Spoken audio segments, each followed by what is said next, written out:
Let's get in the zone. Voices blending smooth like a funky trombone. Oh yeah. Topics from the heart, making us think. With a twist and a shout, raise up your drink. Cheers. Hang out all night long, all night. Laughing and debating, playing our song. Oh yeah. Share your thoughts, don't be shy. Don't be shy. Operation Hangout, let's reach for the sky. Let's fly. Bring it down, shake it up, feel the beat. With every word we share, the circle's complete. Living loud, think it proud, that's what we do. Oh yeah. Join the club, come on through, we're waiting for you. Alright. Hang out, all night long, all night. Laughing and debating, playing our song. Oh yeah. Share your thoughts, don't be shy. Don't be shy. Operation Hangout, let's reach for the sky. Let's fly. Hang out.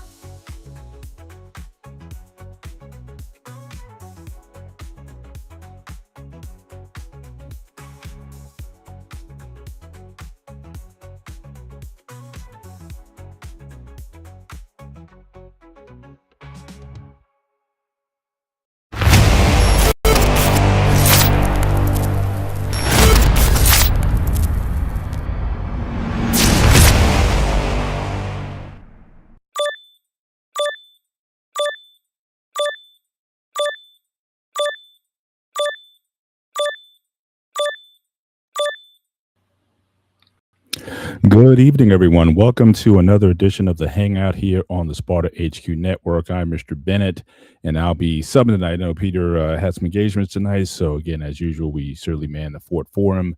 But I think this will be certainly a good show tonight. Actually, a topic that again came up sort of in the spur of the moment. But the more I thought about this one, I really got excited about it, and I can't think of anybody who would be more apt to talk about this topic. Certainly getting someone who has military experience here can certainly add some breadth to this conversation. So again, we're talking about top Marine drill instructors, and again, I want to make sure I get my terminology right. Obviously, since I'm going to have a person of a military background here, so they're going to check me on anything that I say wrong. But certainly looking forward to this conversation tonight. So please help me welcome certainly my co-host tonight, our guy Anton. Now, again, I don't have the sound effects and all that kind of stuff, so don't even screaming at me. So I'm not playing your intro there, but it's good to have you here tonight. That's no big And, deal. I'm actually at work right now, so I I can do heard this that. real quick I on heard that. camera, and then I gotta be in the background after that. So Okay, sounds good. Sounds good.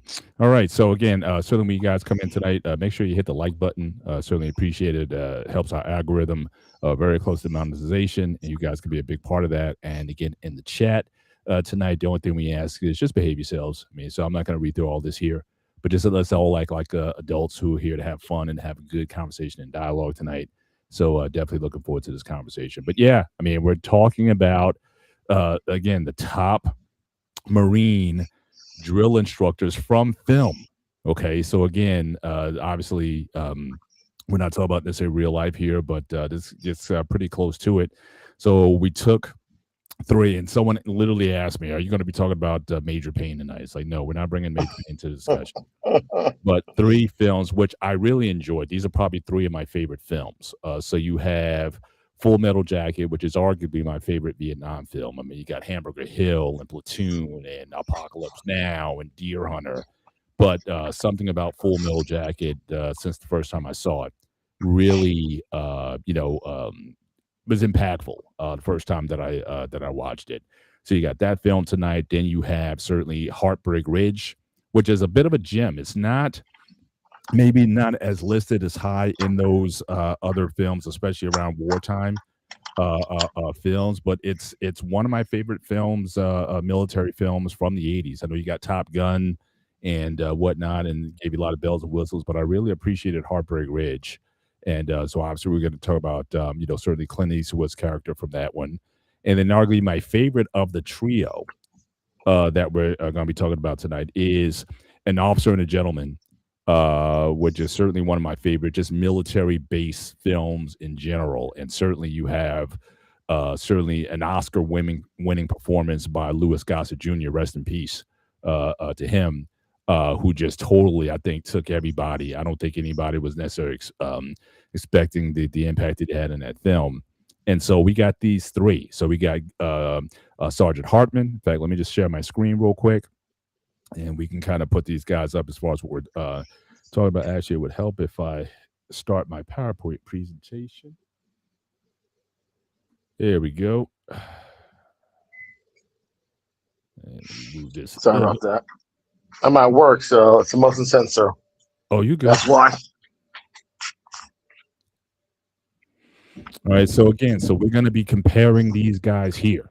All right. So again, these are three very memorable characters, certainly from movies. And again, hopefully for you guys, and again, this might be a little bit for younger folks. You may not appreciate these movies since these came out over 40 years ago.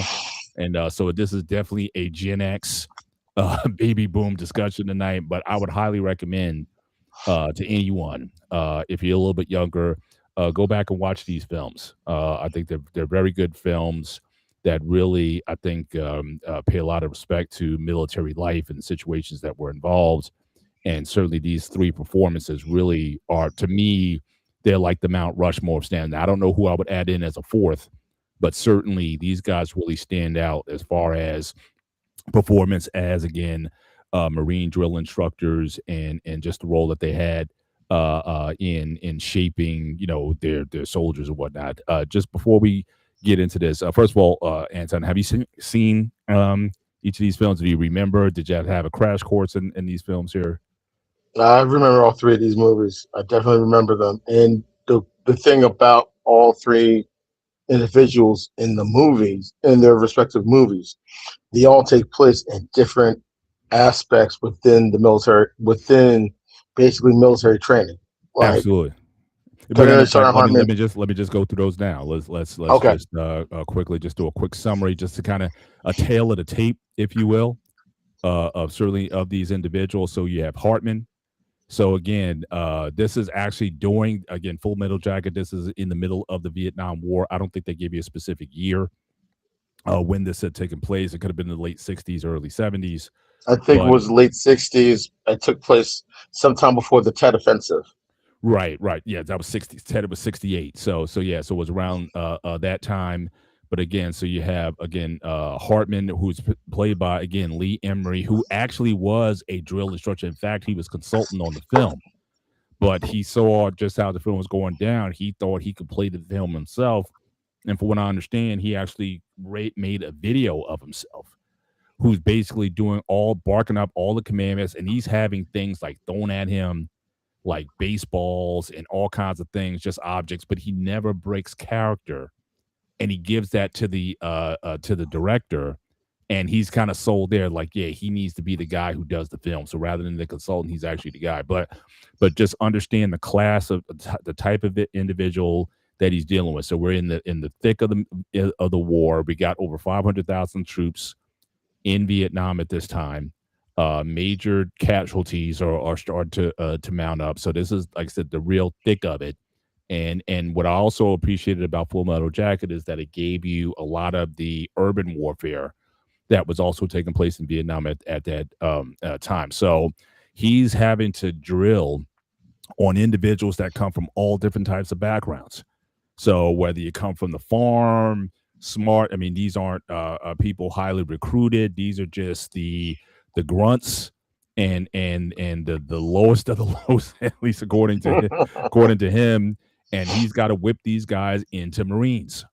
And so the situation is different. The circumstances are actual wartime. And I think that matters in terms of how he played the character and some of the things that happened that, maybe not always talked about, but these are certainly potential hazards when you're trying to take people who come from these type of backgrounds and try to mold them into something. Now, conversely, next candidate. So again, you have Sergeant Highway, Gunnery Sergeant Highway. His class, he's already dealing with a unit. Now, again, I don't know what you would call these guys, Anton, in the military, but there were an existing a military unit that was very undisciplined. They basically played hooky all the time. I think they made the former drill instructors quit, but a very unruly, undisciplined outfit that he basically had to whip into shape. Yep. And also And they were, yeah, go ahead. they were forced reconnaissance. They were a forced reconnaissance platoon. Recon, that's right. Yeah. And basically they were just they were bad. That's the best way I can put it. I got other terms for it, and most people are not going to understand what I mean by that, but they were a pretty bad bunch. Mhm. Like, they were allowed to just do whatever they want, so on and so forth. And he was given the impossible task of whipping them into shape and making sure they meet the standard. He didn't like the officer. He didn't like the company commander, the officer in charge, who was basically a paper pusher kind of guy, and into the military strategy or whatever. He came from West Point or whatever. He wasn't hard. He wouldn't be called, I guess, a hardened soldier type of. He wasn't a hardened Marine.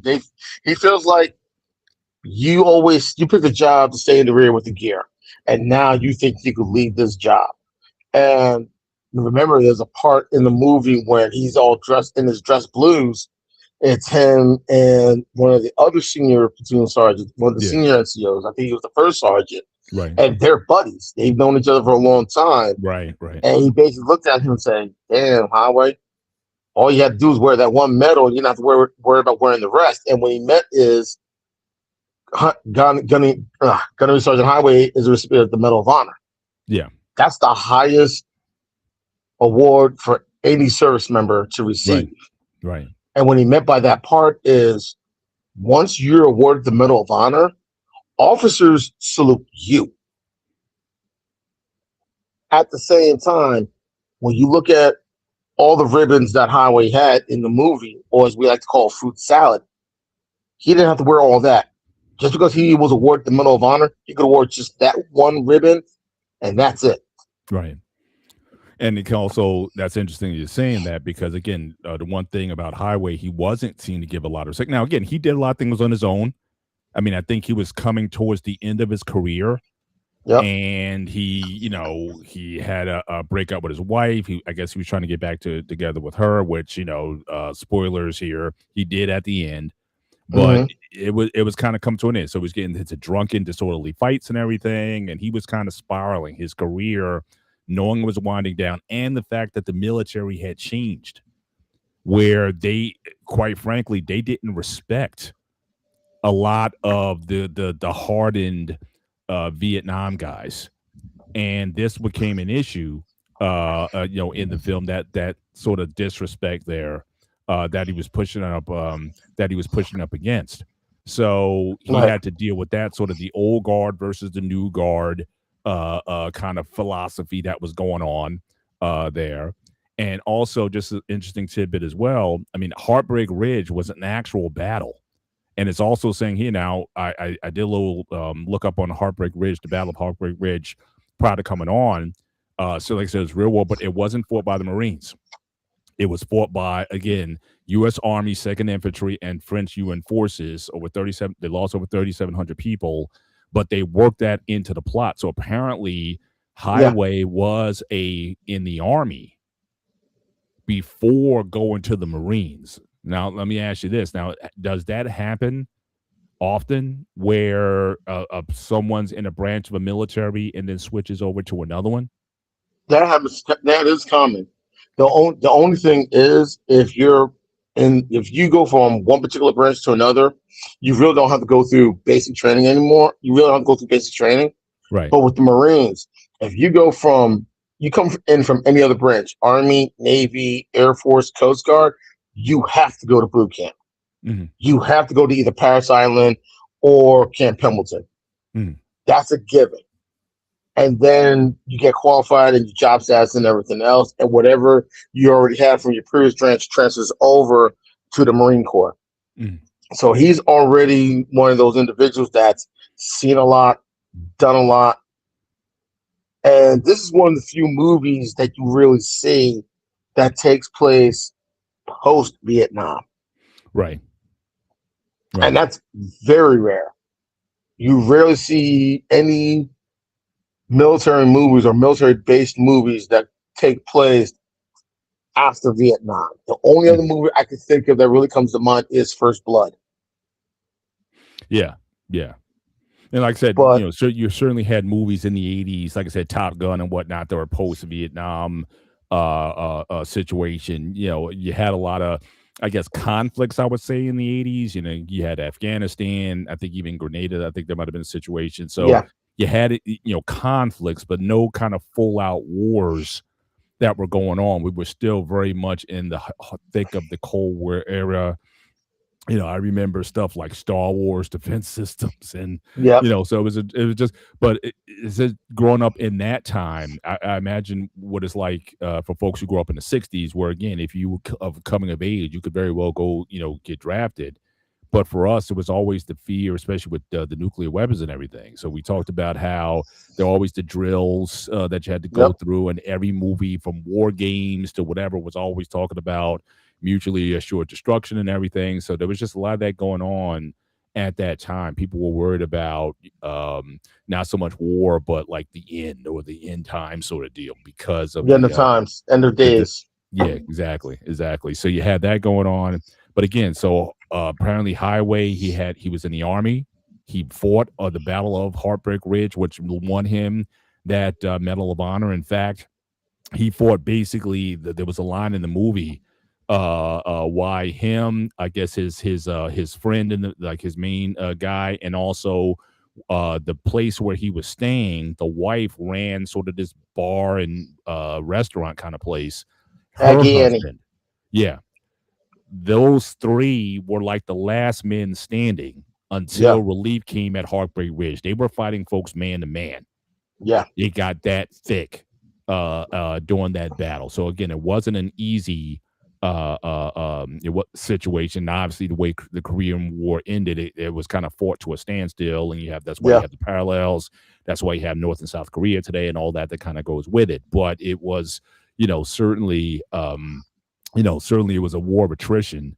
That again doesn't get talked about as much because I guess there wasn't the great success that we were certainly enjoying 10 years earlier from World War II, but it was a battle Correct. nonetheless. So But also again, the thing yeah, is, the Korean War is also known as the Forgotten War. That's what yeah, it's also known as. And yeah, you'd be surprised how many people are so able to go from World War II to Vietnam and not even realize that Korea took place as well between those two. exactly, yeah. And again, it was just a different type of warfare, and just but yeah, it was scary. I mean, because there was even talked in that there might have been like a nuclear standoff at that time. So it was pretty thick, even though it felt somewhat far away. But nevertheless, though, again, so he has to come in and train this recon unit. Very undisciplined. In fact, they had the one Mhm. guy. The funniest scene was when they had Swede, Big Swede came out, jacked to the gills. Now, mind you, this is the '80s, right? You didn't see bodies like that. Like I don't think Arnold was built like that. Swede, the But guy who you plays really see Swede, bodies like that in the military too. yeah. But I mean, his legs were just like thick. It was like separated. When he had that big taller, and his neck was like 25 inches. I mean, he was just and Highway just sort of takes him out like in 5 seconds. You know what I mean? But it was just like I said, just a great film, and so we'll chop it up more as we go through. But the last film, now again, certainly our last candidate, Foley, Emil Foley, again, didn't have the background. At least I couldn't find a lot of background information on Foley. But an interesting note. Now we talked about Lee Emery, who played Sergeant Hartman in Full Metal Jacket. Right. The role for Foley was originally supposed to be a short Southern man, but the director wanted Gossett to play the role, and he actually brought in Lee Emery, the same drill sergeant from Full Yep. Metal Jacket, to basically train Louis Gossett Jr. in the character. And I think it was for the best because, I mean, the performance that he gave in the film was again memorable. And I can't remember how many times I watched Officer and the Gentleman, but I just really love that film. But the class of the type of person that he was dealing with was officer candidates. So these weren't grunts going to war. There wasn't a real wartime situation. These were folks who were looking to go to the Naval Academy, and obviously they wanted to fly jets and things of that nature. But they were going for higher office. A lot of the candidates were already college graduates. One of the guy, Emiliano de la Sara, I think he was a math major from Texas Tech. He had honors. He had all these things, and he didn't impress Foley at all. So I mean, Nope. so he was like, oh, he points to his baton. He says, I got a notch for every one of these so-called smart guys who thinks they're just gonna ace this training or whatever, and you're gonna be the next one, right? So so it was a very diverse group of people, but it wasn't like the lowest of the low per se. But it was, certainly people who had aspirations. You had guys, the brother in there, he had a wife and family he was trying to support and whatnot. So he was looking for a career change. But again, to do something better. These weren't guys just looking just to get in just as grunts. They were seeking something different. So again, you have 3 different classes of recruits. So you got the Vietnam era, where you basically have the guy could have been dumb as whatnot from the farm. You got an existing group of guys already enlisted, and then you have these folks who are looking to be officer candidates. Right, 3 different groups of people, 3 different times in history. I mean, certainly Full Metal Jacket and Officer and Gentleman might have had crisscrossing times, but again, Full Metal Jacket. I mean, Heartbreak Ridge did have an incursion. It did have a sort of a wartime situation. That was like the climax of the film. They did have that. There was no such thing in Officer and Gentleman. So again, I think the subject matter that was dealt with was a lot more personal and a lot more, showing you, it was much more, like I said, a personal story than a military one. But, if you look at Full Metal Jacket, I mean, that was that was like as raw as you get. And Eric made the point earlier, you talk about Stanley Kubrick, whose films are always dark, Clockwork Orange, even 2001 Space Odyssey and whatnot. I mean, very heady type of films where it's like you're not there to be entertained. Like what Kubrick's films, you're there to think. Like we're gonna go and get some coffee after this, and we're gonna talk about what the film's meaning was. We're gonna have a nice discussion about this. Exactly, because it wasn't meant. It's like, yeah, like you'd applaud at the end. I mean, he wanted you to think about like what we're doing, what the meaning of things are, and certainly, I think out of the 3, certainly out of all those Vietnam films that I talked about earlier, I think that one and Deer Hunter really, I thought, dealt with the well, I'll probably have to put Apocalypse Now. I just saw Apocalypse Now definitely. like 3 months ago. You're like, what are we doing here? Like there was like a senselessness to everything that was going on. And you also saw what war did to people mentally. In ways that, where people were like, just questioning themselves, and so you had a lot of those elements in there. So again, so that's the lineup. And I also just got a message. I think Mandrell might be joining us for this one as well. So if he hops on board, I'll bring him up as well. But yeah, so we can just start, getting into, out of the 3 characters from what you remember from the films, who did you like most? Why?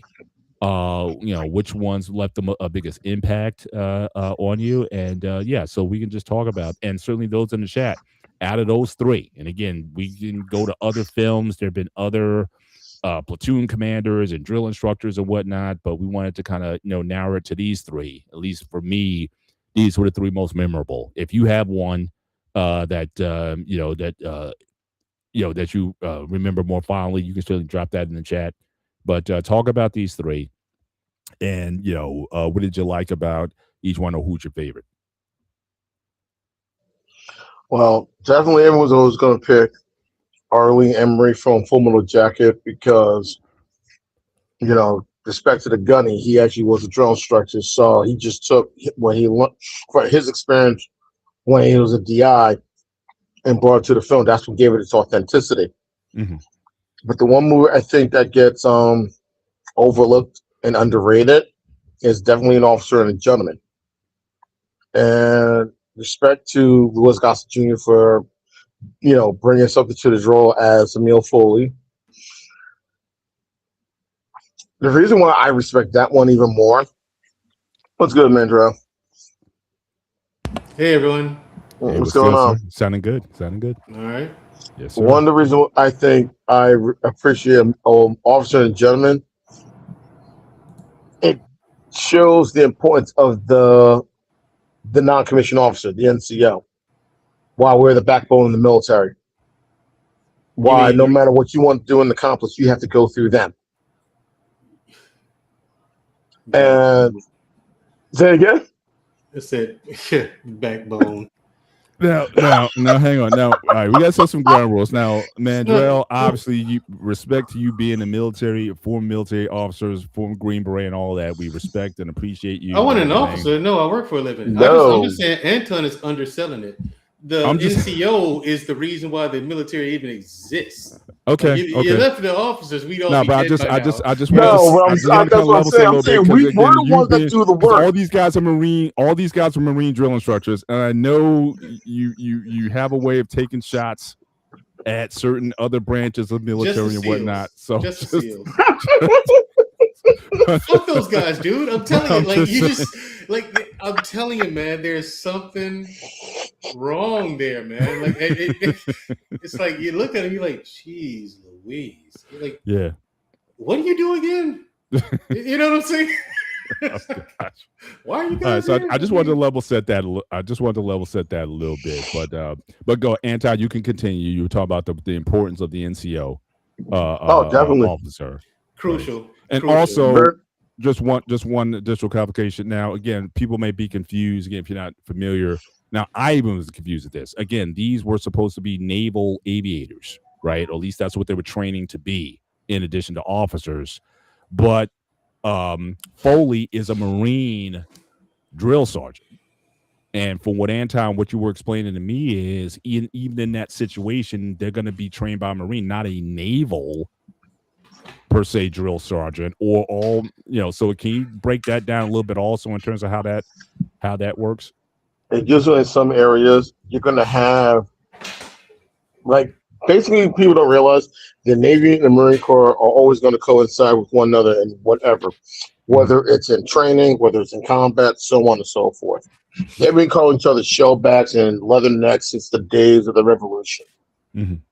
And Marines don't like being said that they're part of the Navy. They hate that. Mm-hmm. So, but what it does also is it explains. He's telling all those candidates in the movie, you want to become an officer in the United States Navy, you have to come through me. You want me to salute you, you got to prove to me that you earned it, that you deserve it. Mm-hmm. You're not just going to get it because you have a college degree. Mm-hmm. What do you have? Show me what you got. And that's why if you look at how his character and Richard Gere's character always were butting heads. Mm-hmm. That was the significance and the importance of it.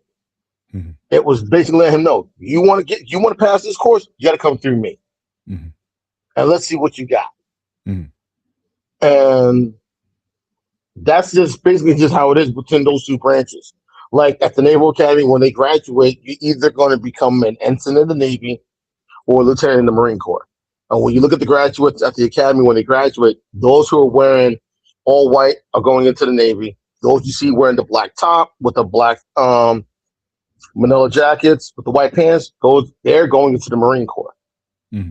So they're always going to be coinciding and coexisting in some way, shape, or form. That's just how it is. But I know Mandrell thinks I'm underselling what the importance of the NCO. I'm not trying to undersell it. Like, we take pride when we get our stripes. One of the things that I remember when I got my stripes, and this is before they changed the uniforms, and Mandrell, you know what I'm talking about? And you probably heard the story from your late father. He went through this. When I got my stripes and they pinned them on my collar, before the uniform change. They never put the backs on them. And every time, and when I got promoted, every other NCO, every other sergeant would pound my collar 3 times, punch me in the chest, and then shake my hand and say, "Congratulations, welcome to the NCO Corps. You've earned the right, the honor, and the privilege to be called an NCO. Take it to heart." And that was one of the things that I took pride in when I got it. And yes, it hurt, but it made me understand the importance of being called a sergeant. Gotcha. So you're picking out of the 3, you're picking Foley as, I guess, as your favorite of the 3. Definitely. Okay. Definitely. All right. So Mandrell, first of all, welcome to the show. Always good to have you on. So again, have you watched all? I think you have all 3 movies. So you got Full Metal Jacket, Heartbreak Ridge, Officer and a Gentleman. Are you familiar with each? Yes, all 3 of them. Okay. So out of those 3, with those 3 sergeants, which one do you think maybe was the most authentic, based on your experience in the military? Who came across as most authentically, in the films? And who you was can start right there? I can tell you right now. Who's your favorite? Gunnery Sergeant Hartman, the most authentic, hands down. Period. Point blank. Period. The most authentic goes to him. No contest. And again, I love the other 2 movies, Heartbreak Ridge and Officer and a Gentleman. You know what I'm saying? Lou Gossett Jr. and the other guy. Clint Eastwood. Not Clint Eastwood. Lou Gossett Jr. and in the movie. Richard Gere. Oh, Richard Gere. There you go. Yeah, I remember Officer and a Gentleman. I was a kid when I watched that. Right. I think. Yeah. But that one, Heartbreak Ridge, same thing. I was a kid when I watched that. But I always liked that too. I like that movie too. I like all of the instructors. Most authentic was Hartman though. Oh man, yes, that kind of stuff does happen. Like that's what made that movie so iconic. It was those first 20 to 30 minutes where he's on screen and he's doing his thing, because none of that was fake. None of that was in the script. They just kind of let him go, and then they would stop and ask him, "Okay, could you repeat what you said?" And then they write that down and add it to the script. Then they say, "Okay, what are you going to say next?" "Okay, I'm going to say this to this guy, that to that." He had to think. After that, he had to think about what he was going to say to who. You know what I'm saying? But even then, they just let him improv. Yeah. You know what I mean? The whole thing. And is he the most authentic? Hands down, yes. That is how basic training really is, and that's what made the movie so iconic. Veterans and service members of the time of that, like from that release that film up to present day. Well, watch that. I don't know what the Snowflakes is doing today, but up to my generation, we watch that film like, yeah, that's because you'll find some YouTube channels where they'll take like scenes from Full Metal Jacket or what have you, and then there'll be like a real drill instructor, and he'll say, yep, that was legit, or that was that was not. So yeah, I mean, he definitely, like I said, at the time, like I said, I was in high school, and it was jarring, but the whole movie was jarring. Like Full Metal Jacket was like and I don't know if you remember, like the scene where Hartman gets deleted by Joker in the bathroom. He didn't get deleted by Joker. He got deleted by Gomer. I'm sorry, Powell. by Gomer Powell. Gomer Powell. Yeah, my bad. Joker was trying to stop. Joker was there. Joker was trying to stop it. Yeah, he was on fire guard when that happened. But it had this ominous music that was playing in the background. It was like a hum. It was just this eerie hum that was used at several times in the film, even in the film's climax at the end, when the girl is down and Joker has to make a decision: is he going to delete her or not? But it was just ominous. It was just like, as soon as it came on, I think it might have been on HBO by the time I saw it. So I was watching HBO at the time, and I just couldn't turn away from it, because again, it was almost like there was no plot. There was no like direct. It was just showing you as if you're like like a reporter kind of Mhm. in terms of how these guys are doing it. Like And you're it's embedded with, like you're it's embedded ugly. with them. Yeah. You know, it's Yeah, it is. training people, and some people aren't going to cut it. I mean, the tragedy about Joker was he started to get good. I mean, after he got embarrassed, you know, for the You talking being about Gomer Pyle? overweight, Yeah, Gomer eating the Pyle. Yeah, donuts and having all the guys, and he started to get the most good, tragic scene to me, Yeah. the pillow, what do you call that? A military shit, Blanket party. blanket party. blanket party. My chest hurts. Those My happen for real chest hurts too. Yeah. every time I see the film. Like I feel it in my chest. Those really happen. Those That's really always happen. happened. I mean, They yeah, do. Those blanket parties, they do really happen. Yeah. It's Yeah. Barrett's justice. It's basically what it is. You can't confirm or deny that they go on or happen, right. but it gets to a point. Like every time Paul got in trouble, everyone else has to pay. That does happen to basic training. All the time. That's standard though. Yeah. I mean, if one person mess up, everybody mass punishment, Mhm. and it does get on you. It wears on your nerves. It Right. does. Yeah. You want Right. that person to tighten the fuck up. Right. And Yeah. you know, for whatever reason they don't. Okay, that's what Hartman meant by okay. I have failed Private Pyle. I have failed him because you people You. have Right. failed to give him the proper motivation. Motivation. Just the wording of it. Motivation. Yep. I mean, You forget you people have failed to motivate him. So I mean, whenever that he is messes incredible. up, I would not Oh. punish him. I would Look, punish I'm going to punish you. for you. And so, but here's the thing: it worked, and Yeah. it does work. You know, it does. Everyone, look, whether it be one of us or three of us, go to that person and help them, like teach them and drill whatever it is he's having trouble with, drill it in his mind over and over and over again. You Mhm. know, or you smoke him because he might be a buck private. You might be an E2 or E3. You still outrank him. Mhm. He's an E1. You know what I'm saying? Right. You still outrank him. So you make him do push-ups. You smoke him. Right. Or you just like, I'm not doing all that. Let's just do a blanket party. And then, you know, Yep. everyone in the barracks is in on it. And everyone is in the barracks. If you're jacked up like that, yes, everyone is going to be in on it. And when drill sergeant comes in and asks, because they have to, they don't want to ask because they already know what happened. Yep. Right. They already know.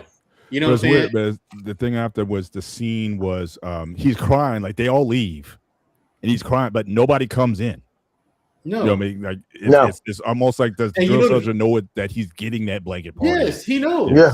So- He knows. Like he heard it. He had to If you him 'cause he's remember, screaming. if you remember, his bedroom was right there by Yeah. the latrine. Because they You know what I'm gagged him at first, but when they take it away, he's still He's crying. still In crying, fact, yeah. Joker puts a pillow over his head because he can't. It's like these curdling screams that he's doing. He's crying like a baby. You know, it was just gut wrenching. And the crazy thing about it too was Joker, like everybody basically went in and may have gave him one hit or two hits, right? Joker beat him. Joker at the end, because he's like, no, I don't want to do it. And then who was the Snowball. Snowball. No, not was Snowball. like, do it. No, And it wasn't then Joker Snowball. hits, It like- was the guy from Texas. Yeah. Oh jeez. Cowboy. Private Cowboy. Cowboy. Yeah, Cowboy. Yeah.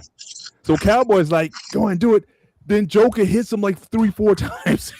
He just letting out that He frustration. He just lost. Like he didn't want to do it, and then once he does it, he lets all of the frustration out. That At happens that a point. lot. So That happens a lot. That was It's a just so thing. interesting Yeah, about the scene. It's Yeah. a thing, but I mean that's real life, and that's why when people talk, that's why with veterans you can't complain to us, like Yeah. actual real veterans. You know what I'm saying? Not a guy who went to basic training, couldn't hack it and got out, or went to basic training, got hurt and got out. No, people who actually serve at least one full enlistment honorably. Mm-hmm. A person like that, you can't complain to him or her. You're not Yeah. gonna complain to me. You're not gonna bitch to me because I'm not hearing it. You can complain all you want to. Like, okay, cool. Yeah. What's that got to do with you? All right, whatever. What's that got to do with what we got going on here? Okay, Right. Let's Right. fix this. You know. Right. So Now let me ask you guys. Uh-huh. I'm sorry. Go ahead. Finish your point. no, go ahead. So as far as, because it clearly Gomer Pyle, for a lot of reasons, you can make a case that he just did not belong there. Like that just wasn't his, because he got better. He did. I mean, he got better in the drills, the rope climbing and all the stuff he got, and he became a very accurate shooter.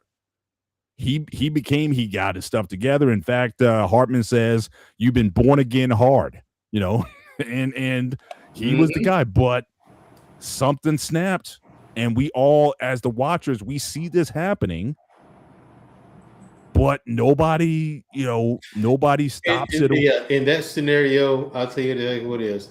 No one gives a shit why you made a 180. You made a 180. Good enough. That's all that matters. Good enough for me. Now we can get to training. We don't have to. Everyone doesn't have to stop for you or get punished because of you over and over and over again.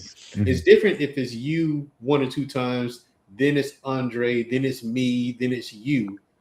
That's other people. You know, that's a lot of people. It might not be us individually. It might be, okay, something's going on with the system or the way we're being trained. Or maybe we're just fucking up. You know what I'm saying? Maybe we're just messing up. Something that we just didn't catch on to pretty that well. Whatever the case may be, it's different if it's just one person causing all the trouble. Okay, now, let's fix the problem. Everyone else is doing all right. Now the one that got me was when he was on the obstacle course. Oh God! When Hartman got in, he was on the obstacle course. Yeah, listen, man. You can't take one step. You can't do it.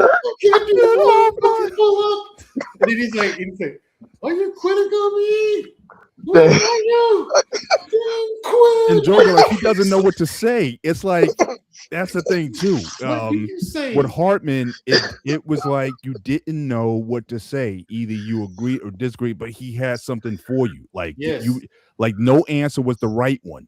Except for what I did like was when he asked Joker, "Do you believe in Jesus?" Right? Oh God! He said, "If I reverse myself, I believe the Sea of Drill Association will beat me harder for reversing myself." And he got a promotion because of it. I mean, that showed that he was. I mean, yes, Hartman wanted like absolute, you do what he says, but at the same time, he wasn't afraid per se to think outside the box. Like he wanted to see if you stood for anything.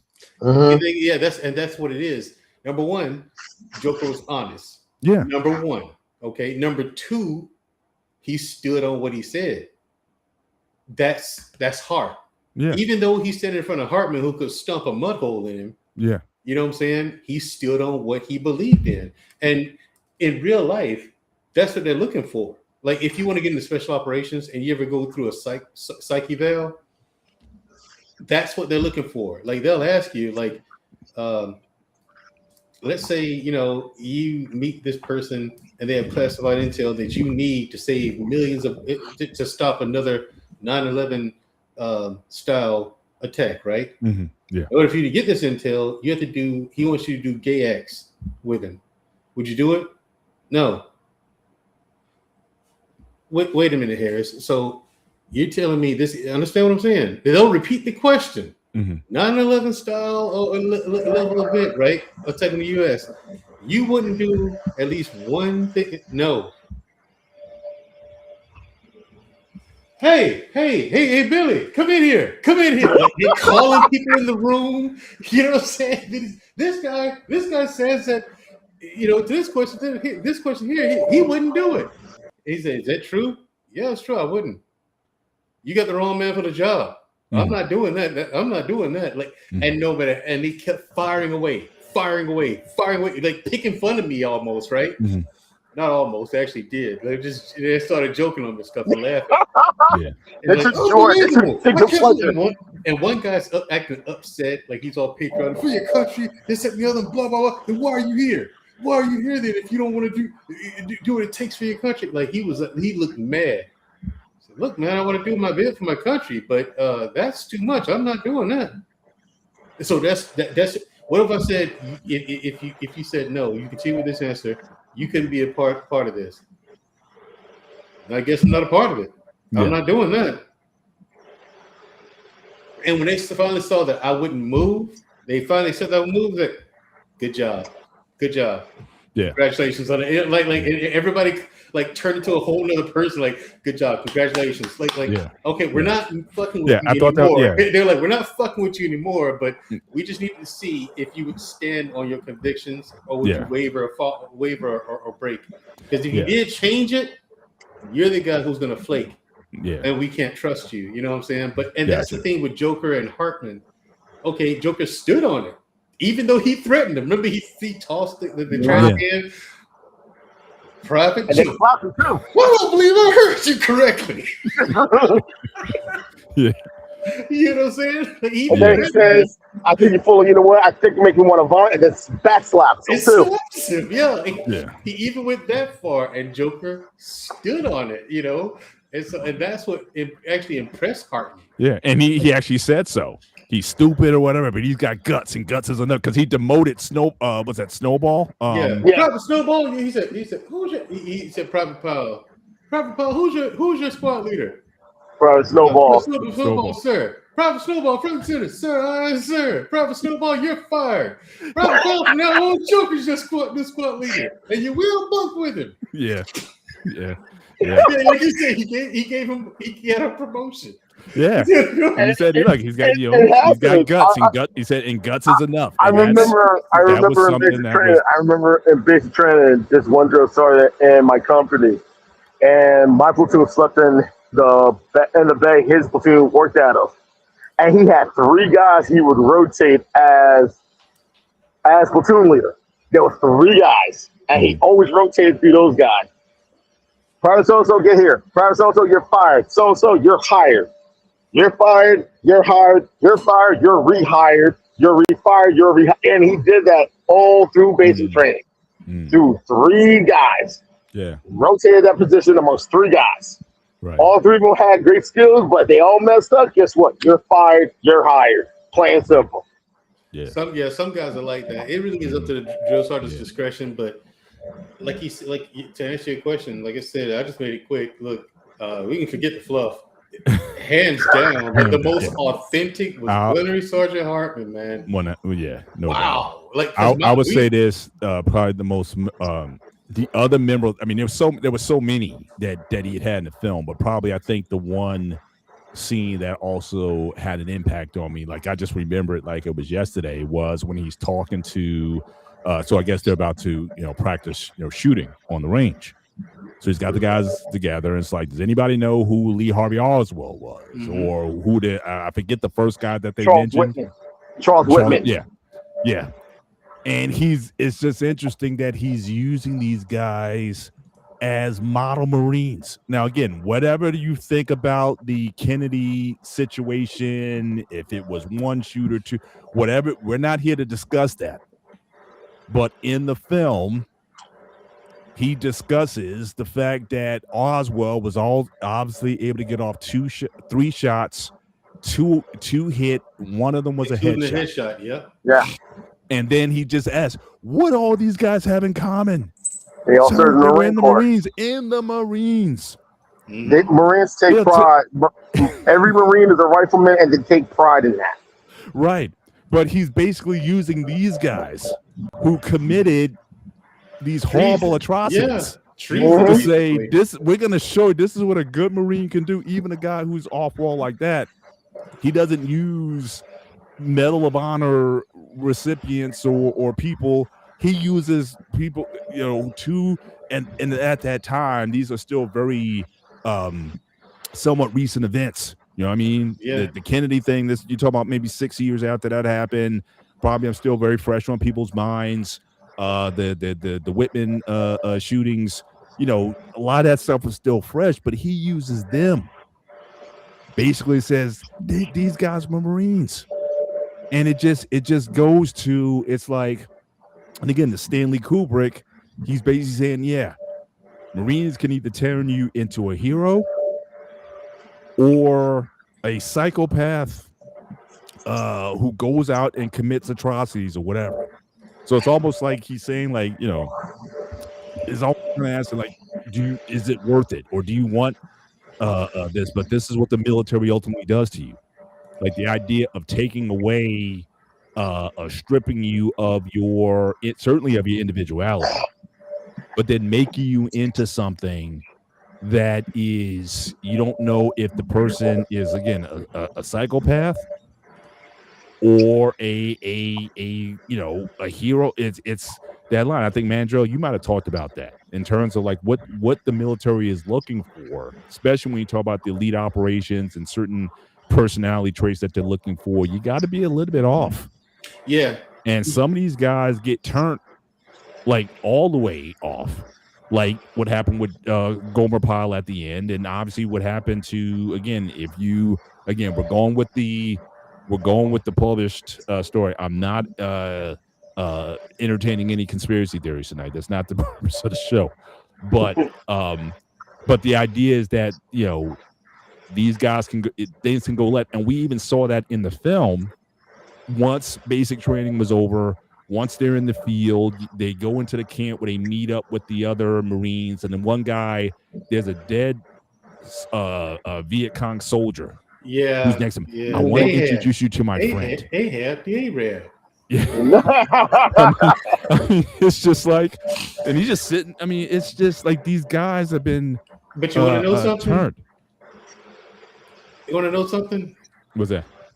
Because we did stuff like that all the time. Like, it's not that you turn when it comes to things like that. It's just acceptance. That is, if I can find a way to describe it to you, you accept that this is the way the world actually is. And I've been living in Disneyland on the other side of the globe, because only in America, people understand, when people say only in America do you get to live this way or that way, it's a fact.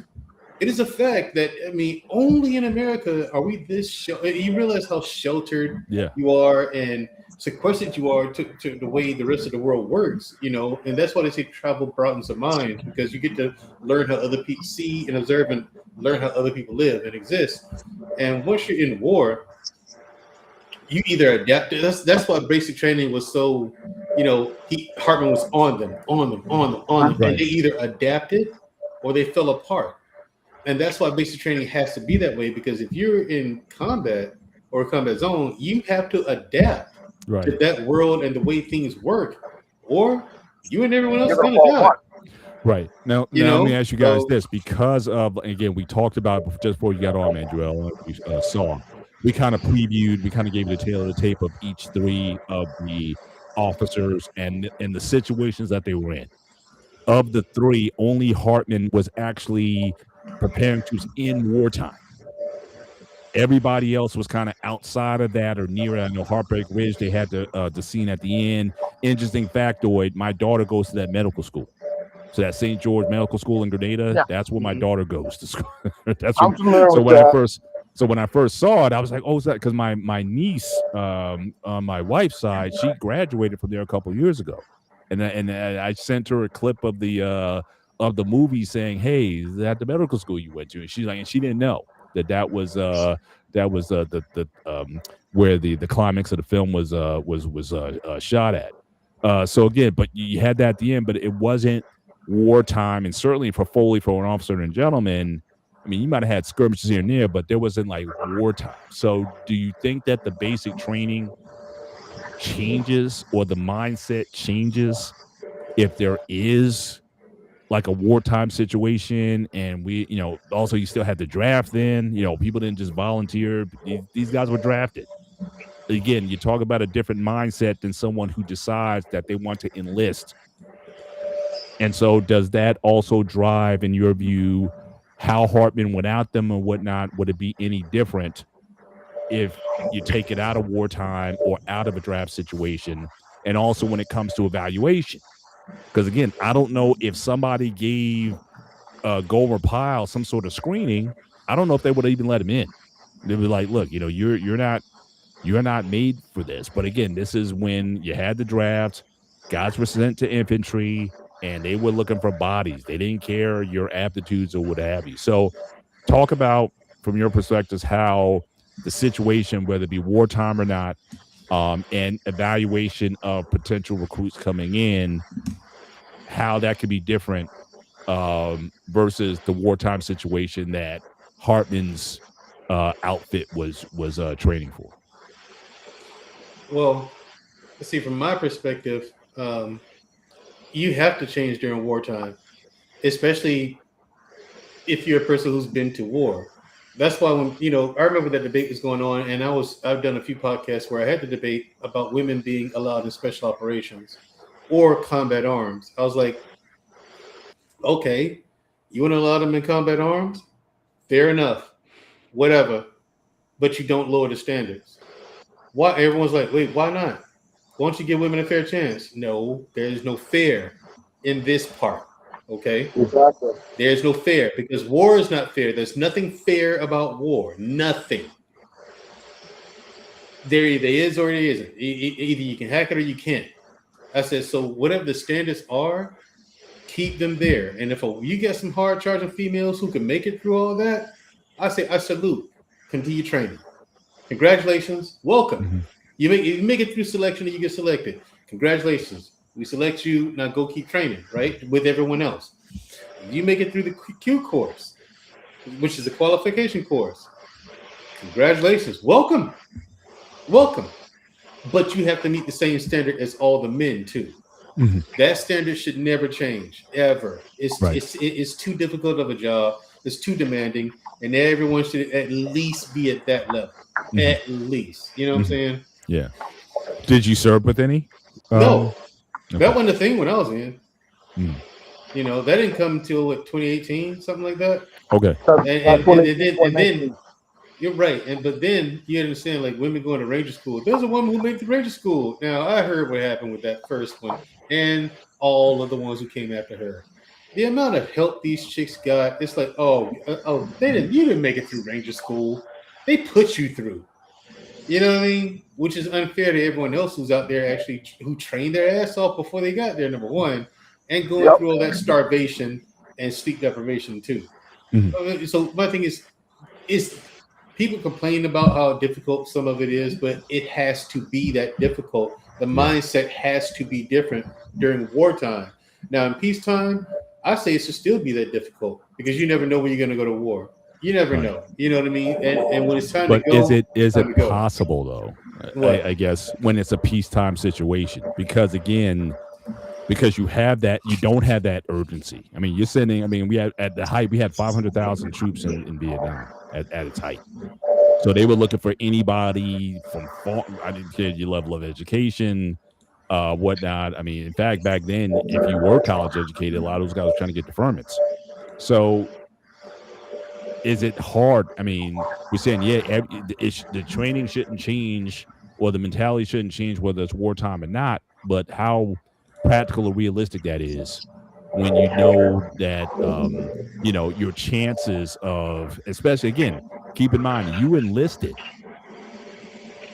and you weren't thinking about, I mean, most kids who enlist today, do they really think about, oh, yeah, I want to go to war or I want to go and combat the enemy or whatever? You going in because you want a career or you want something different. So how hard is it to simulate a wartime situation when you know it's not wartime? Oh, it's easy now, especially now. You know what I'm saying? Like we've had 20 years of it. No other country on this planet has more combat experience than the United States. Mm-hmm. Okay, we don't. We've had World War I, World War II, Vietnam, Korea, Gulf War. You know what I'm saying? All the skirmishes in between that. All the skirmishes in between Gulf War and GWAT. You know what I'm saying? Yeah. So, and then GWAT was 20 years straight.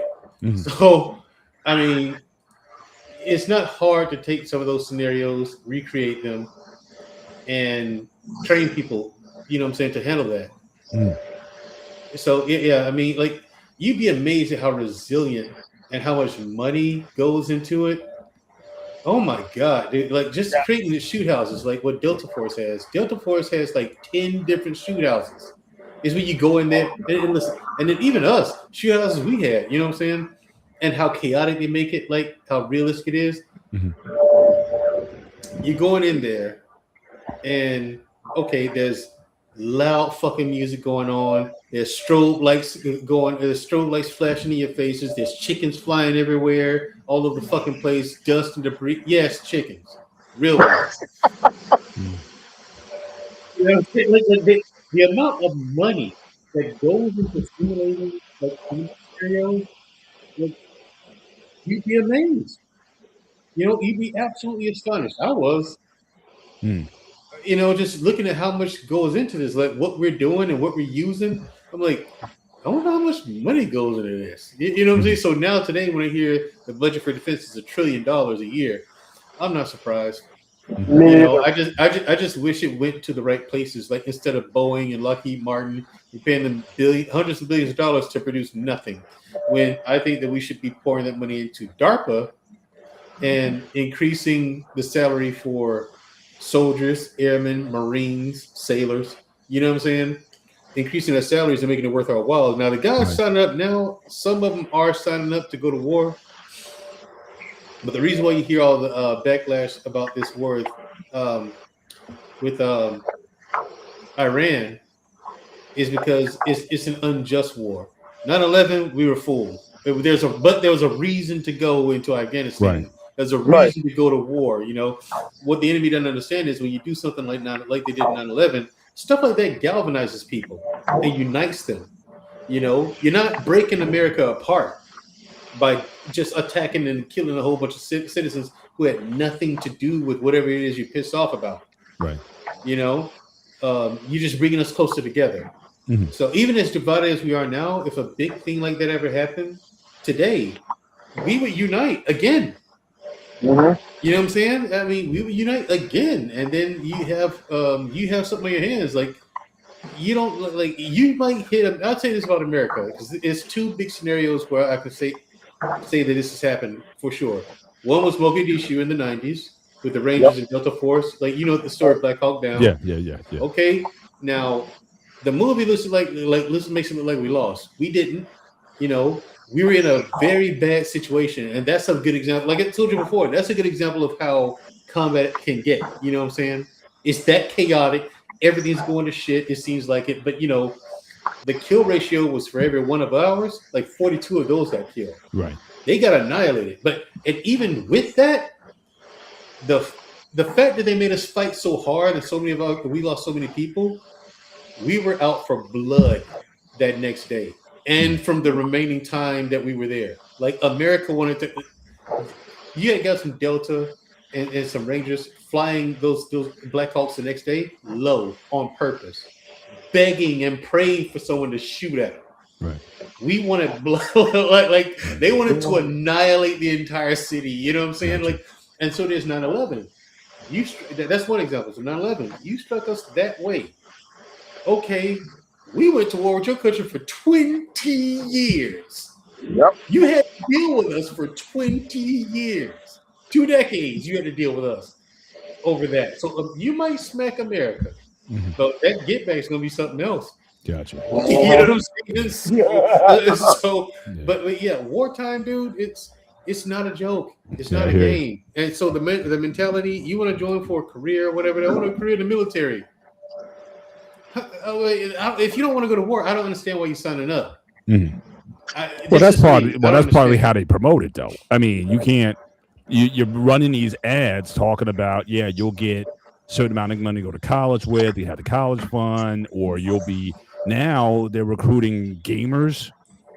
You know what I'm saying? So it's like the way it's promoted, it's like a career. In fact, that was a slogan. It's not just you join. It's a great way of life or something. I forget. It which is. branch.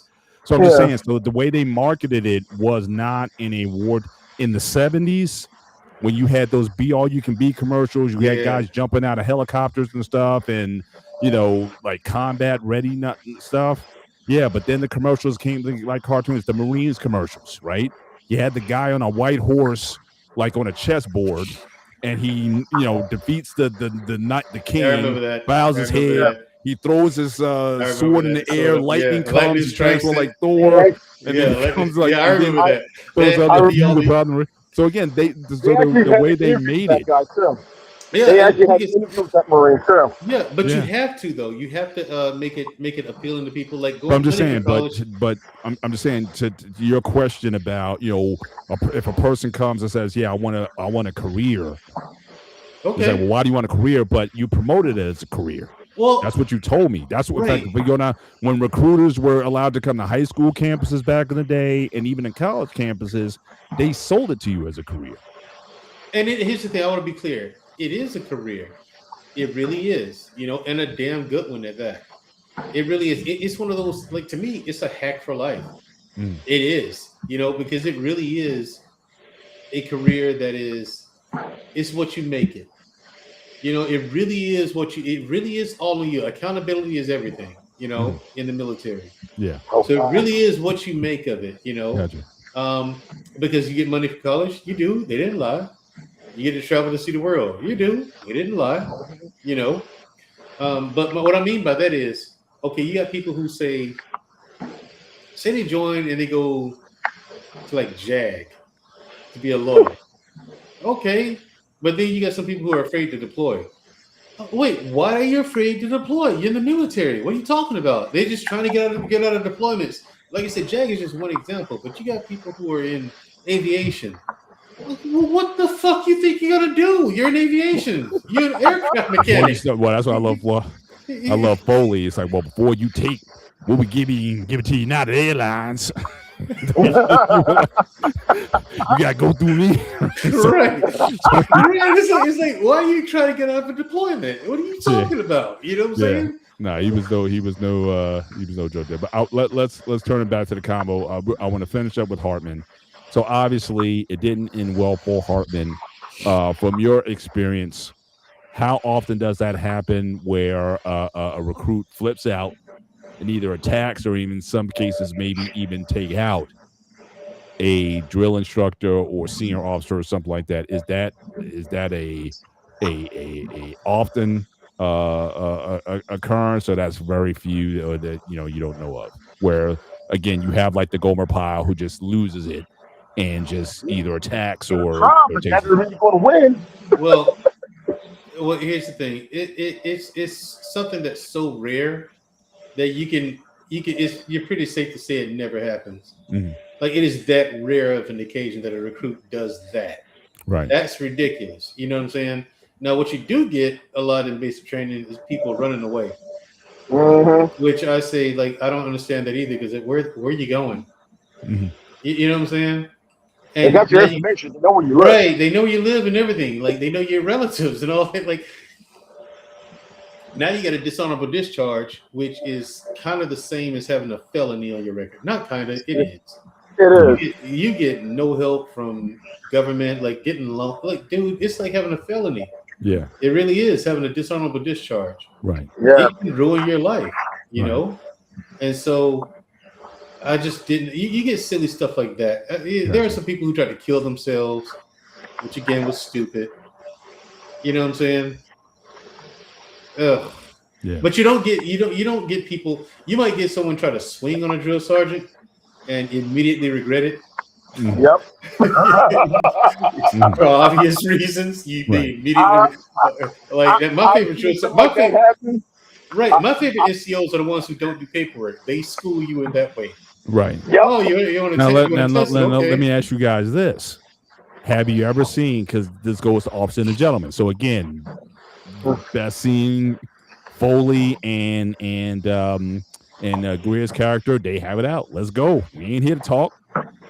Let's get into it. And shout out to Gossett. I mean, his martial. I don't know how much he studied martial arts over his career. I don't know if he made it just for the film, but I thought he did a good job at least making you believe that he had some skills or that the military taught you some fighting skills like that.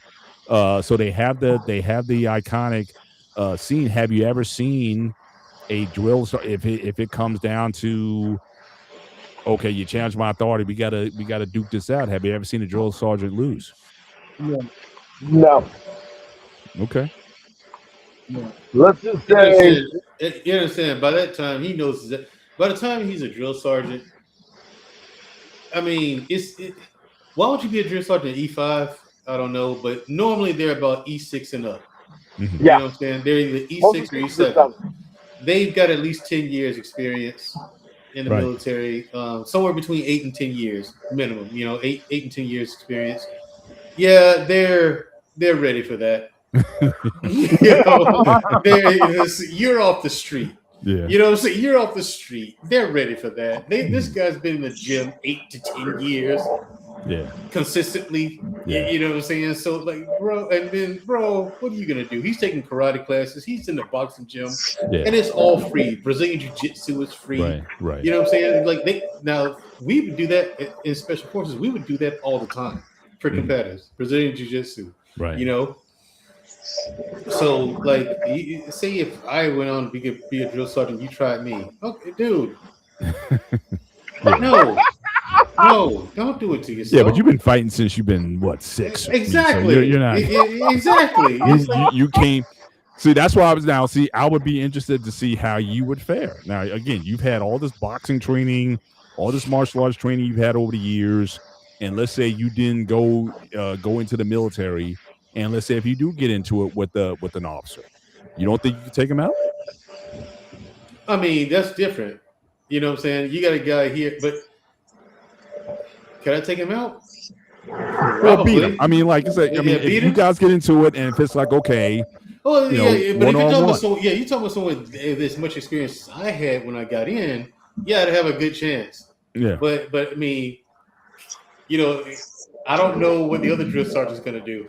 Yeah. While I'm fighting Well, him, you know what I'm saying? because yeah. they're not gonna Yeah, well, let see, you Mayo, win. yeah, but Mayo thought he had Foley. He went in for the kill stroke. He went for that spin. Why he goes for that spinning kick, I have no idea. I don't either. He just Foley just took that foot up right there in the sweet spot. Right. He made him pay that price. That was, but he got happy. That's the thing. He thought he had him. He was down, mouth bleeding, everything. He thought he had him, but Foley had that one slip, and he wasn't afraid to go to that tactic. This isn't no rules. We just kind of going at it. So I just thought that just how that scene ended. But I want to move to Highway, because he's out of the 3 characters, he's the only one that we know of that's had combat experience. Again, he got the Medal of Honor from Heartbreak Ridge, which, like we said, that was a real battle. That was a real situation. Hardened a guy towards the end of his career. And I think certainly, so for Hartman was just like steady, like that's a drill sergeant, no mess or whatever, no weaknesses until he got taken out. Highway, you see somebody who's a little bit more vulnerable, just given what was happening in his personal life with his wife, trying to get back together with his wife, and you start to see him spiral a little bit because he was at the end of his career. What is he going to do? So he's drinking more.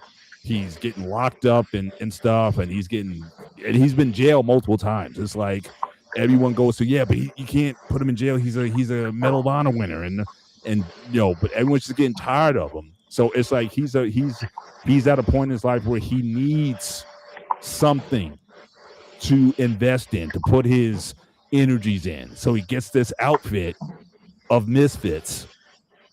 And even though Swede, I mean, like I said, at the time, Mandrell, I don't think I saw, we've seen Arnold in films or whatnot, or Lou Ferrigno or whatever. Swede was just different. I mean, they sort of, like from the floor up, right? You saw his thighs. And even though he's in them little white shorts, but you see these thighs that are just like a bodybuilder, like Tom Platz or something like that. And he's got the 20-something inch neck. And so you have this guy who gets thrown into something to make these guys, first of all, respect them and to kind of turn them into a unit. So question is, have you seen military units kind of like the recon unit that are just like, yes, these guys are in, these guys don't know what they're doing, that need, they need a real drill sergeant who's going to really invest in them? Or also the type of guy like Highway, who was like the old school.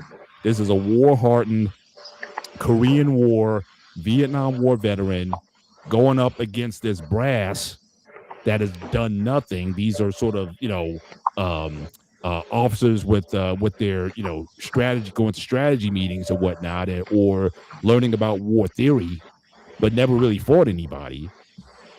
So have you seen those kind of situations also where you got sort of like the brass and the political side of things versus these hardened guys that are like, either spiraling because they're coming towards the end, or those conflicts, those political conflicts that happen between the OG officers and the new ones. So talk from your experience. Have you seen instances like that? Because I thought that was really a major point of the film and why you rooted for him, because not only did he have the background, and he knew better than everybody else, and he just started to really question how political and how bogged down the military got.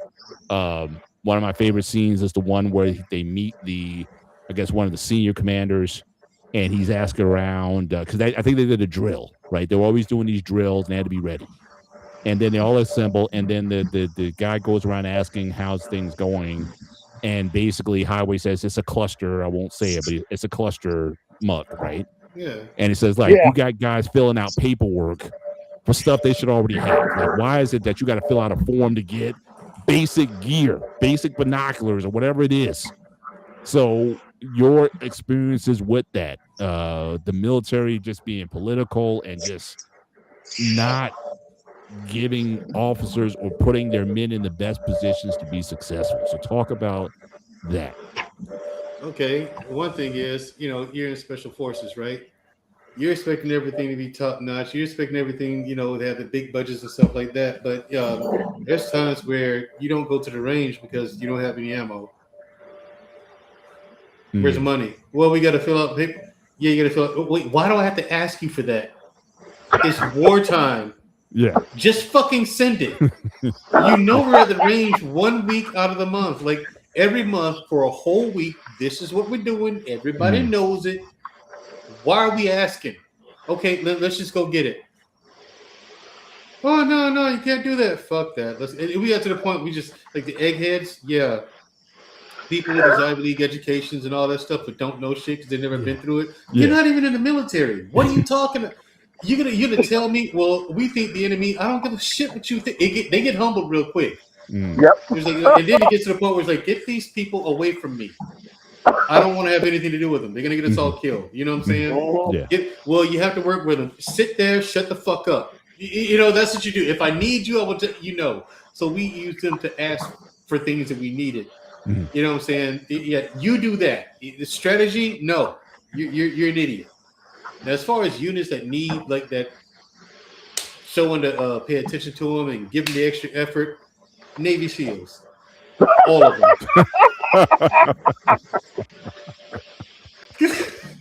The Marines are squared away. You were waiting. He had that queued up since before he came on the show. He had that queued. He had a list. Damn, man, you don't make SEALs, huh? Look, I don't. Listen, the Marines are squared away. I'm talking squared away. They're locked tight, okay?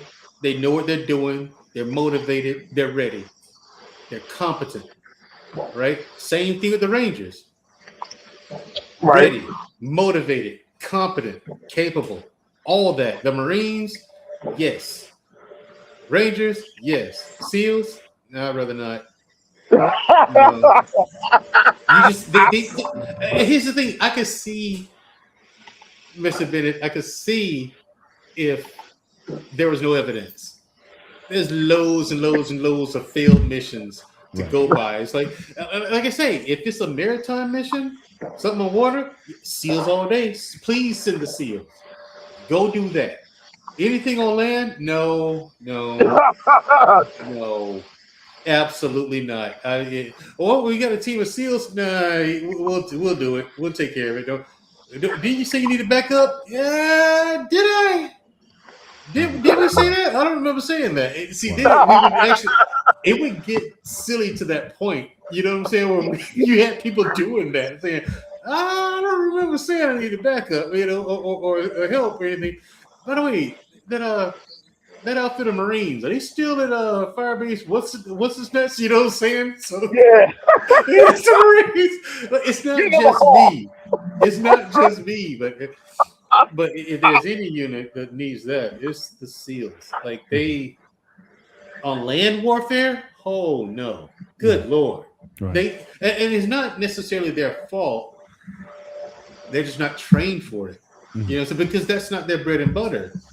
You know, so they know they're not going to be as good on land as we are. But at the same time, are we going to be? Can we do what they do on water? Yeah. Can we do it as good as them? Probably not. You know what I'm saying? Unless you go to Special Forces Combat Diver School. But I never wanted to be on a dive team. Fuck that. I told you. I think in my interview, I think I said that the only school that honestly intimidated me is Special Forces Combat Diver School, and that's because that's probably the most difficult school in all the U.S. military. In all of the throughout every branch, that's probably the most difficult school. Right. You know, so I was honestly intimidated by that. But if I had to go, I would, and I'd do my best. But I wasn't a strong swimmer, like I told you. Right. Look, listen. Well, you don't have that. You're not Greg Louganis. You don't have that svelte body. You're a tank. Right. You sink to the bottom of your right. You got too much density there. Just a little bit. Man. But Anton, talk about so again, highways situation. And I do well for both of you guys as well, but Anton, I want you to get on this. Okay, the idea of when your career is kind of coming to an end. You put in, you've been dedicated to this, but it's like time has passed, you die, because again, you're a wartime soldier, right? And that's the thing, that we didn't have any kind of sustained action, so to speak, in the 80s. You had, like I said, little things here and there, you know, but you didn't have like that situation. And then he's also facing a military that's become so much more political and bureaucratic. Can I say this one more thing? One more thing. Go ahead. That is one of the reasons, because everything you're saying, like that happened there, it happened in real life here in recent years, right? That's why a lot of people from my generation, Anton and our generation, that's why a lot of us have just went ahead and retired. We could have done 26, 30 years. We just but at like 22 and 24, a lot of people had just had enough of the bureaucracy, the politics. My thing is, I'm telling you that because like there are real world examples of it that you can see. Like Joe Kent, he would end up being a tier 1 operator, right? But then went and done some work for but left and did some work for the agency. And I'm talking about agency meaning the 311 agency. You know, I know he and I both did, but you know. But we leave those kind of things, just like he left the Trump administration. Tulsi Gabbard used that bullshit excuse about her husband having cancer, which he does. He does, to be fair. But that wasn't the reason why she left. Right. She left for the same reasons Joe Kent did. You know, it's just present day, perfect example. It's Sesame Street in the White House. It really is. I'm telling you from firsthand knowledge, what I've seen and witnessed for myself. It really is. Whatever you're thinking, it's worse than what as bad as you think it is. It's worse. And it's amazing to see that these are the people in charge. But you want me to ask you permission for anything? You know, so yeah, that whole thing that you're talking about, it is real. It's happening right now, and it does happen. It's heartbreaking to see. But yeah, dude. I'm sorry, I didn't mean to interrupt. I got you. Anton, go ahead, Anton. No, you got a valid point because it does get to the point where it's just like, why am I here? This is not what I signed up for. A perfect example is a friend of mine that I was mentoring before I got out. I got out for other reasons other than just the politics. He ended up doing close to 20, and he was getting tired of this quote unquote new army stuff. And man, girl, you know what I'm talking about. When you're part of the old army and then you're seeing the new army come into fruition, and you're just like, I'm tired of this, I want out. And I've seen it before with a lot of MCOs that I have a lot of respect for. When things start to change and they knew they already had their time in. They were just like, "That's it, I'm done, I'm out." And that's basically what's happening. A lot of people just look at it and it's just like, you know what, I'm done. And it just seems like it's a generational thing. Every generation, you're seeing a lot of people that are in the service who put their time in and just get more and more and more political. And we don't like the politics. We don't have time for it. Plain and simple. When you got people who've never worn a uniform trying to tell us how to do our job, who in the hell are you? And you talk to anyone, not just in the Army, any branch, Navy, Air Force, Marine Corps, Coast Guard. I'm not counting the Space Force. Full time, part time. People are tired of it. We don't like bureaucracy. We don't like red tape. It's annoying. Plain and simple. That's the best way I can put it. Yeah. So and I would think that because in Heartbreak Ridge, again, that supreme commander, that general, I think he was a general, he seemed to still have his pulse on things. Yes, he had to deal with the bureaucracy, but he also listened. And he certainly listened to those in the field. So when Highway told him what the state of things were, or even at the end of the film, because you had the Highway senior, he was upset that they took the hill or they took the place and rescued the hostages and everything. And he's upset about it because he was basically waiting. He said, "Wait for us so we can basically get into the pictures at the end that, yeah, we did this." And the general got tired of him and said, "Look, this guy improvised. He did everything we told him to do, improvise, adapt, all that kind of stuff. They kicked butt and whatnot." And he just told that guy just to leave. Yep. Because he was just not, with it. So again, the military seems to be more full of guys like him than Highway or even that general. But again, those guys came from, again, war-hardened situations. Vietnam veterans, Korean War veterans, or I guess at this point you can have like Iraq War. Are these the guys though that are getting the promotions?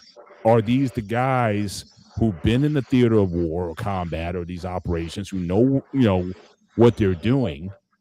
Or are you getting more bureaucrats in to be general, CENTCOM commanders, Joint Chiefs of Staffs, and now with Heggs as running the Department of War, and there's certainly been an exit of some folks who've been there for a minute. Are we in trouble? I mean, in terms of who's running things, and are the competent people being weeded out simply because they're competent? Yes, absolutely. Yep. Because the competent people aren't going to go with the bullshit. Perfect example. You named a couple of names. Pete Hegseth. Yep. You remember months ago when he called this big joint whatever thing where he wanted all the generals there at one stadium? Here's the thing. Not one general wanted to go. Not one admiral, not one general. None of them wanted to attend that. But you know why? Who the fuck is this guy? It really was what Angel said. He's a captain. He's going to lecture me? And a lot of people will say, but he's the Secretary of Defense or Secretary of War now. No, he's not the Secretary of Defense. He's a captain. Give a shit what his title is. He's a captain in the military. Exactly. He doesn't know. He doesn't. And the reason why is because they're not listening to us. Like, dude, you're a captain. You don't know anything. I'm 30 years in, and a captain is a rank that they give to you just for being in the military long enough. Yeah. You go first lieutenant, second lieutenant, captain. 4 years, you're captain. Yeah, 4 years you're a captain. You know what I'm saying? You don't have to go to a board. You don't have to prove anything. You just, okay, there's the next rank. You know what I'm saying? Mm-hmm. But after captain, you do have to start proving things and doing things to get promotions. Like you'll make major, right? But to make major, there are certain requirements you have to meet first. They don't just give you major. So you do have to you have to have a good track record, things like that. Now to make lieutenant colonel, again, you got to prove it. You got to earn lieutenant colonel. You have to earn colonel. You have to earn general, and you have to beat. By the time you make general, you have to beat a whole bunch of other colonels Yep. because it's a competition at that point. Mhm. You have to beat out a whole. I'm talking in education, in experience, competency of the job. Like Right. there's a laundry list of things you have to prove to make general or colonel or lieutenant colonel. I have a cousin who's a retired colonel now. Mhm. But to make lieutenant colonel, he was stuck lieutenant colonel for a long time. But he was in the army also. But it's a task and a half. So you take a whole room of guys who earned their rank, and you were just giving it just for being in. Like, dude, Yeah. who are you? What Who are kind of you? experience? It's like, okay, your job is in IT, Mr. Bennett, right? Yeah. Okay. Now let's say I show up at your job and say, "Hey, man, listen, your hard drive needs to be reformatted. Otherwise, your computer's gonna fuck up. Okay? Don't fix it this way. Fix it that way." Well, what do I know? How long you been doing your job? You know what I'm saying? Yeah. What can I tell you? Nothing. What I should do is, hey, Mr. Bennett, I'm having an issue with my computer or this server or whatever. This is what it's doing. This is what I want it to do. When I try to do this, this is what happens. Right. Can you help me? That's what I should be doing. I should be explaining to you the situation and asking questions. Other than that, I shut up and listen. You know what I'm saying? And let Yeah. you do your job. Right. So yeah, the competent people, like Trump fires every member of the Joint Chiefs of Staff who doesn't agree with him going to war with Iran, because people on the Joint Chiefs of Staff, they're military are usually the last people to say yes, let's go to war, because we know how hard that shit is. Yep. You know, we know how hard it is, and we know it's involved. Yeah, you can get in, we can do this, that, and the other, and get in. Okay, now, how do we get out?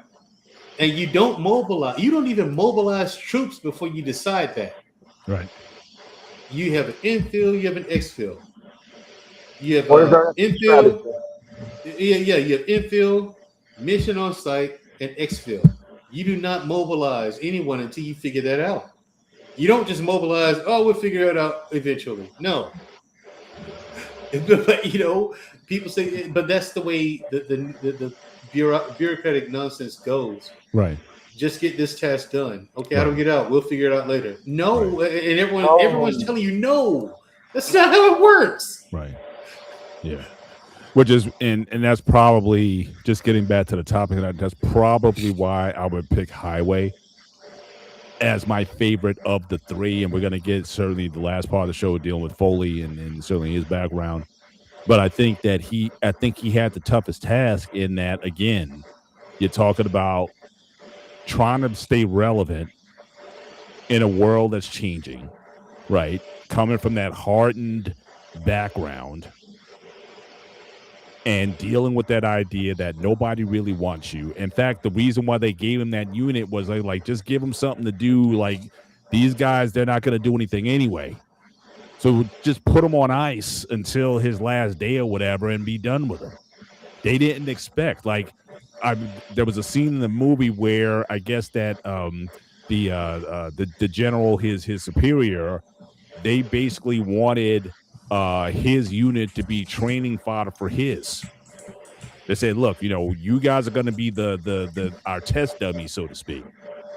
And he was like, no, you guys are Marines. You need to be as ready to fight, ready for combat than anybody else. So Highway didn't go with the program. He strategized to beat the other team. Mm-hmm. You know what I'm saying? So again, the fact that he was swimming up against an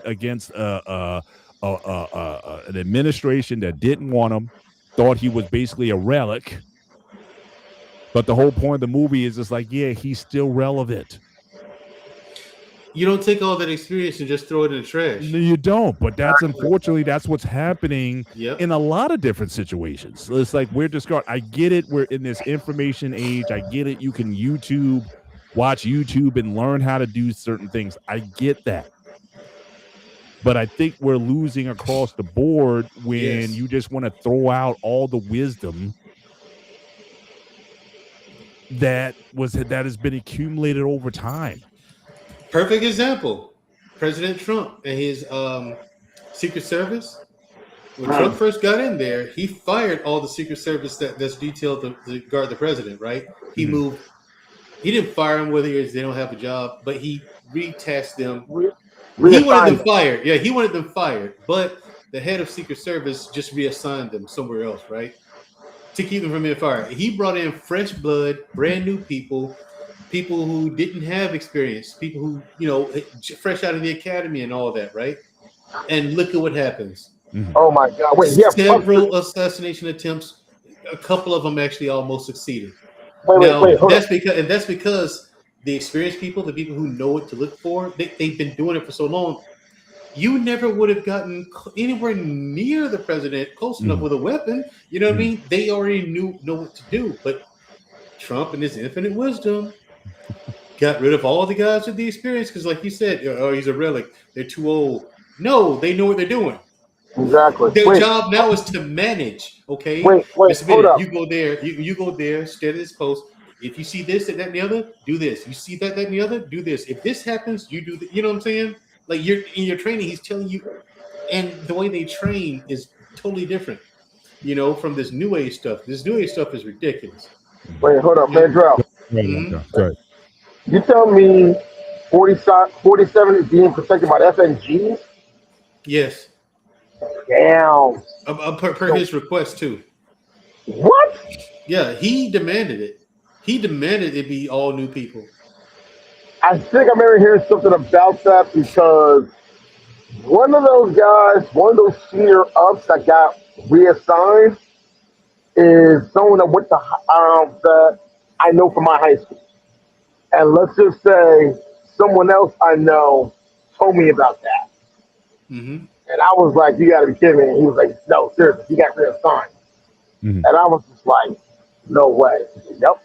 And when all this stuff was going on, he couldn't go into details, but he just said, yeah, let's just say some of the things, I can't go into detail, but yeah, some of those things are happening because of this, and this. So he got FNGs protecting him. No wonder they're doing a bad job. Yeah, they don't know any better. No, they don't. They don't know. And it's like I'm agree. That's why I agree with Mr. Bennett here. You don't take all that wisdom and just throw it in the trash. You just don't. Yeah. And but that's a theme in like I said, in a lot of different movie franchises. Remember just James Bond as a reference, GoldenEye, where you had the open scene with the new M, and she talked about James. And I think you're a relic of the Cold War. She came with these new methods. She's got algorithms and things she's employing how to do stuff. And he's just this. But again, he proves to be her top asset. It took a few years for her to understand that. But yeah, but that's a common theme that's throughout this idea of the grizzly veteran, that they still have something to give, that they're still useful. But again, for themselves though, and I think this is why I kind of really appreciated him, was that again, that vulnerability, because he started to get it. He started to be affected by I'm out, and again, that's why he's getting in fights and getting drunk all the time and just losing his way. And I also got to give a shout out to Clint Eastwood. He was in phenomenal shape for that. I mean, he was in his 60s. And he looked like a drill sergeant. I mean, he was felt, he was ripped, the shape that he was in made it very believable that he could pull that off. I mean, so shout out to him. He really played a very convincing character, and he wasn't, obviously with his type of voice, he's not going to be screaming at people. It was definitely much more of a, that Clint Eastwood, okay. What do you call the guys? Cojones, prophylactics. he renamed those guys cojones. It's one of those things where he proves that you don't have to yell. You can just point across. You know what I'm saying? Yeah. He was one of those. He was one of those instructors. Like, he's more of a, okay, do what I tell you to do. And if you come with a look, like, oh, I don't know. Okay, fuck you. Have this. You know what I'm saying? Yeah. Have some of that, you know, whatever he- it is he does, you know, but he's gonna prove it. And then when they say, "Oh man, this is too tough, nobody can do that," he does it. Yeah. You know what I'm saying? Like there's a general I know. He used to pull this trick, right? He used to do this workout every day, right? Same workout every day. So he asked people to work out with him. And so we're in phenomenal shape, and we're thinking nothing we can't do. Oh, you know, he's older. You know what I'm saying? He's in his 50s. You know, this and the other, and he's a brigadier general. Wow. He gets us doing this workout, man. He kills us. But here's the thing: it wasn't that he was stronger than us or faster than us or anything. He outsmarted us. He had been doing the same workout for years. Yeah. Of course, he's going to be good at it. Conditioning. He's Yeah. conditioned for that particular workout, Correct. you know. Yeah. So, and it took me years before I came back around and the light bulb came on and I realized it. I was like, oh, that's what he did. But he did it to prove a point to us Right. at the time. You know what I mean? Right. But I mean, so general. There you go. That kind of experience and wisdom, like you said, he outsmarted us. We're young and strong, yes. Right. But he has the experience and the Right. knowledge. You know, Right. you don't have to bulldoze your way through everything. That's right. That's so right. Figure you it know, out. they do things. Just to say that, yeah, they do things like that in real life. So the Clint Eastwood character was a good reflection of how a lot of those guys at that level Yeah. of rank, that's how they are now. They're much more smart, and Right. and they put you in a position, Mr. Bennett, where you can't fight your way out of there. Yeah. You have to think your way out of the situation they put you in. You have to think That's your right. way out. But That's you're right. young, full of muscle, testosterone, and you think you're invincible. I can break my way out of this, and Yeah. no. All right, let's the last portion of the show, and certainly for those who've been with us tonight, certainly we appreciate you being here. Just make sure you hit the like button, certainly as the show goes on. But I do want to talk about Emil Foley. So again, we don't have any background on Foley. We don't know his military experience or has he been in combat or not, but just his presence. And again, as I said at the beginning of the show, he was originally, the script was written for a short Southern white man, very similar to Hartman. In fact, Hartman was the consultant on the film. So he coached Louis Gossett Jr. in how to be this drill sergeant. And he sold it. I mean, but it was like instant on the screen when you saw him. The way his body, again, the shape that he was in. Very svelte, thin, but I mean, very shapely, but he had a flair. The way he wore his hat, his baton, he had a swag about him that was like he meant business and he got your attention right away. And he was just no nonsense, kind of like how Hartman was. But obviously, the focus was certainly on the relationship between him and Mayo in the film. Mayo coming from, his dad was, I think, a Vietnam guy, whatever, but he was, he was kind of a bit of a Rolling Stone, kind of left him. He had a lot of issues growing up that in the first two films, like Full Metal Jacket, nobody would have cared what Mayo's background was. You're either going to do the job or you're not. In Highway Situation, same thing. But we get this background on Mayo, who coming in is somewhat accomplished. He's physically, he's like the best guy in the outfit. When they do the obstacle courses, he's on par to break the course record. So he's got a lot of the physical tools. He's cunning. He's very smart. He outsmarts a lot of people, but he can't outsmart Foley. So when he gets the shoes and the belts and everything, he tries to hide them in the ceiling and whatnot. And he's like, there's somebody always comes in here trying to outsmart me, and you have Foley then put him through the weekend where he tries to make him quit. I want your DOR. Like he's just trying to get him quit, but he breaks him. But it's almost like out of the three, Foley kind of sees what he could be, but he needs to break him. And that famous scene where he's like, all right, I'm going to throw you out. And he says, don't you do it. I got nowhere else to go.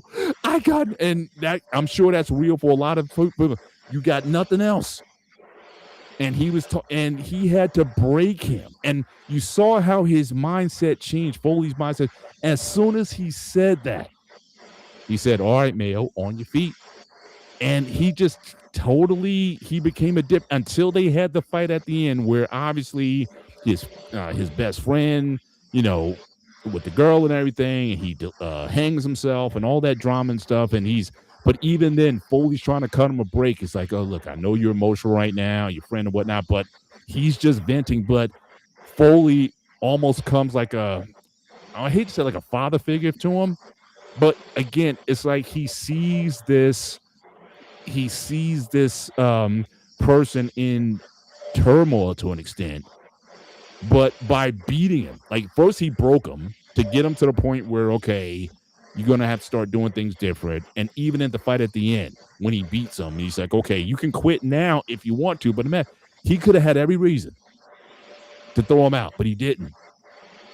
But it's like he saw something in Foley in Mayo, that Mayo didn't see for himself. He pulled it. He dragged it out of him. He pulled it out of him. And the fact that it was recognized at the end, where it's like, at the graduation, Mayo says, "Look, I wouldn't be here without you. I'll never forget you." He's like, "Get the heck out of here." He's like, but he knows what he did. But it's like with Foley, like there was something else. Like you knew, he knew who he was. And he said, and even when he was drilling, when he was doing the push-ups and putting his face in the mud and all that kind of stuff, "Yeah, I looked into you, Mayo. I know your background. I know your dad was a hole chaser, and don't you look at me, boy." he just breaking him down. But it's like he's his project. He's not going to admit that. But there's a compassion that I saw in Foley that was like, he's the type of, out of the three, it's like you'd want to run through a wall for that guy. Hartman, you're just trying to get away, just get through basic training. I'm not going to send this guy a postcard or whatever. Foley, you would send a postcard saying thank you, because he knew when to get on you. He knew, to be hard. But certainly when you got his respect, Seagar, got to get over that wall, Seagar. I mean, so the way he berated her, you never give orders to a man. I mean, so he was tough. But once you got that respect, once you proved yourself, I mean, it was like he was almost like the type of drill sergeant you didn't want to disappoint. So again, I think maybe, and I don't know, because he's a brother, I don't know, but it's almost like you want to do a little more. You want to prove yourself to a guy like that. And I think Highway has a little bit of that as well, as he starts to form a relationship. Once he gets the attention of the crew and he starts showing compassion towards them and helping them in situations. I know Highway, one of the Latin soldiers, he was having trouble with his, he didn't have any money or whatever. He gave the family some money and stuff, and the wife was hugging on. So again, he showed he cared about people. Highway. But even Foley, there's just this aspect of it is like you want to run through a wall for a guy like that.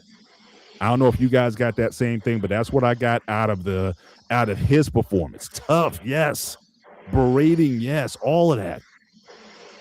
But there was something about the man that you just, you want that guy to be your teacher, your English teacher, your gym teacher, the head coach of your football team.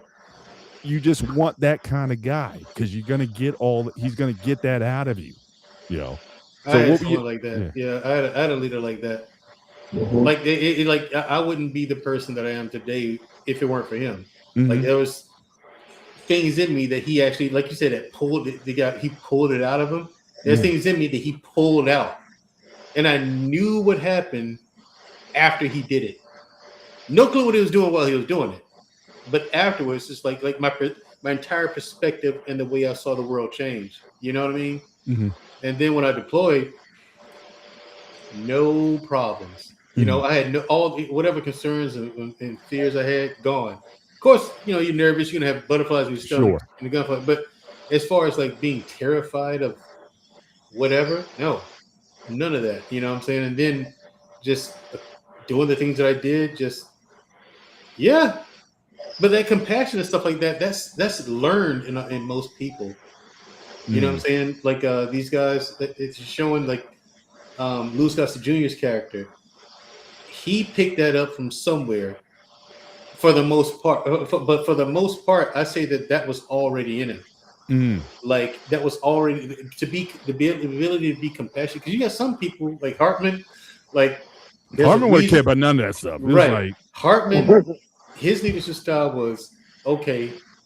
I'm gonna get you ready. I don't give a shit about your tears. I don't care about what's going on with your mommy and daddy back home. No, you're here now. I'm gonna train you to be a warfighter. That is it. You know, you got people like that. You also got people that I don't think you get examples of them in films for real, but they're the kinds that don't care about you nor anyone else at all. They just care about themselves. You know, and those are the worst kind. You don't want to have anything to do with those guys. I didn't want to have anything to do with them. Anything. You know, I don't want them around me. No. I remember my commander and my first sergeant called me in the office and asked me about a particular NCO. I said, no, don't trust him. I don't want to deploy with him. Why? I don't trust him. At all. I'd be just as worried about people. Then they come up, don't say that, don't say that, don't say that. That's it. That's your experience with him, Top. I was talking to first sergeant. That's your experience with him, Top. I'm telling you about mine. I don't trust him. But there are people like that too, and I'm glad in movies. Kind of glad in movies they don't show that, because that's a guy who's in it for himself, and he's into the politics. That's the politician. That's not a warrior.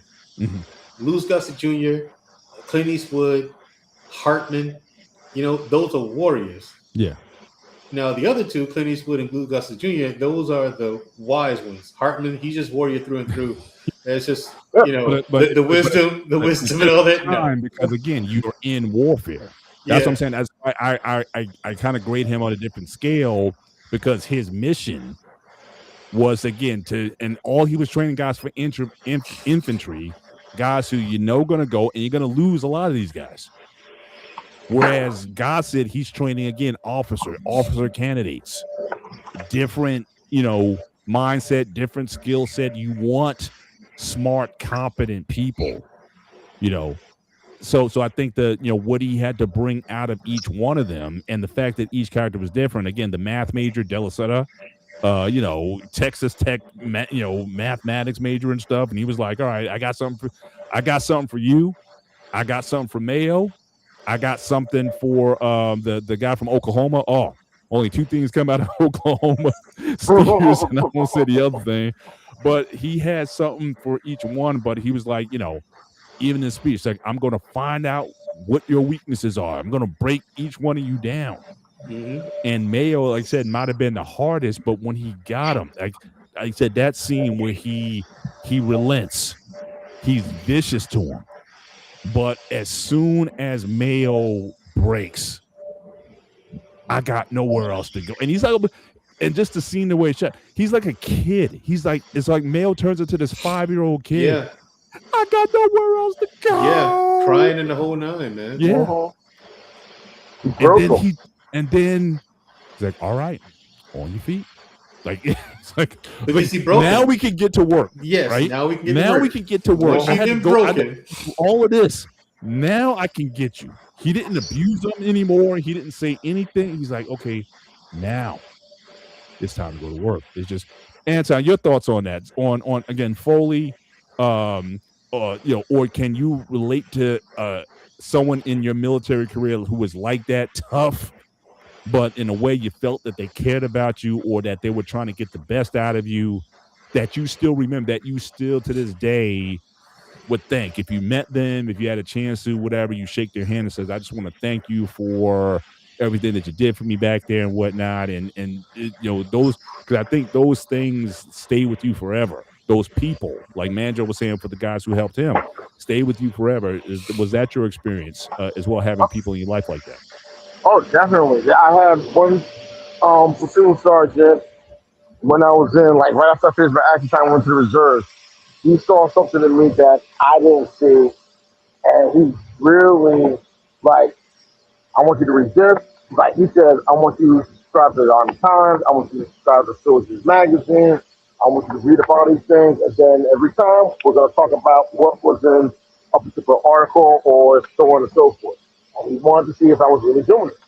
Now, it was difficult at times to do it, but I was doing it. Because he saw something in me that I didn't think was possible.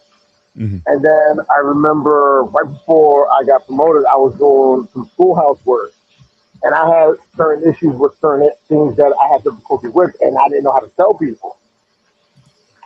I want you to take this weapon. I want you to know how this weapon works, and I want you to teach Smith Class how it works. Hmm. Okay.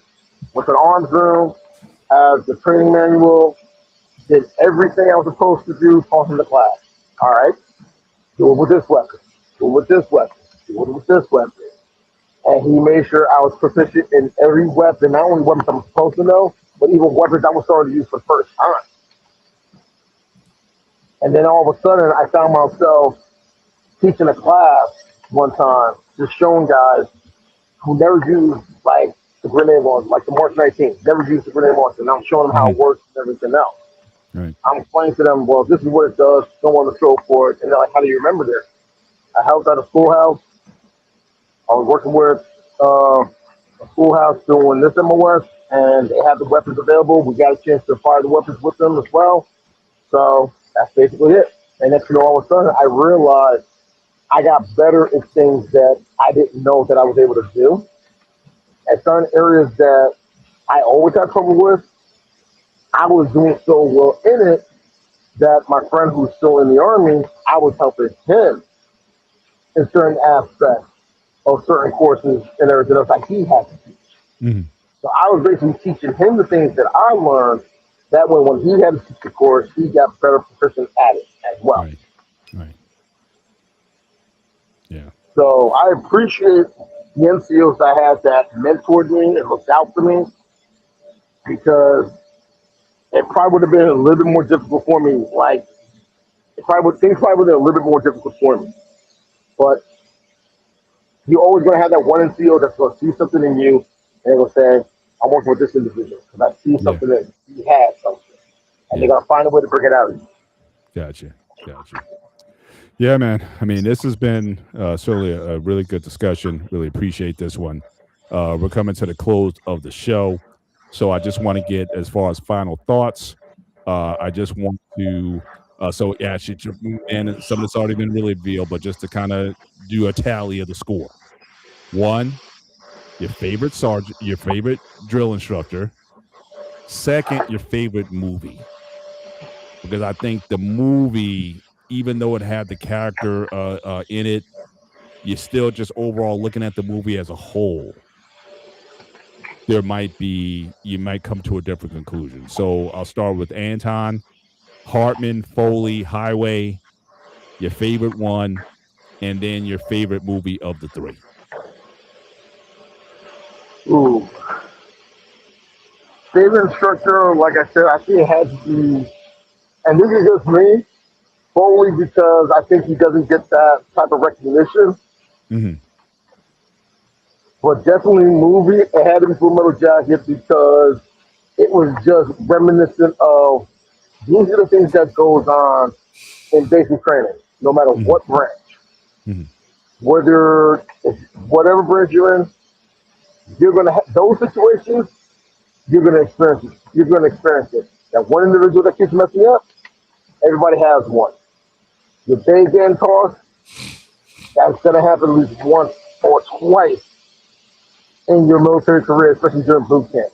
Mm-hmm. A lot of things that go on, you're gonna remember those moments, and then even when you're going through those moments, you're like, "Why the hell are we going through this?"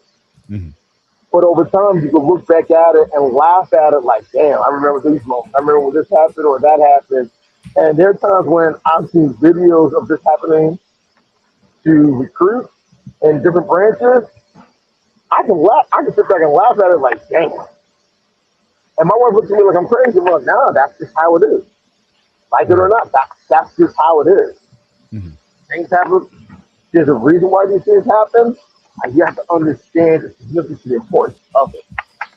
So, favorite instructor, definitely, I gotta give it to Foley because he's gonna find a way to break you.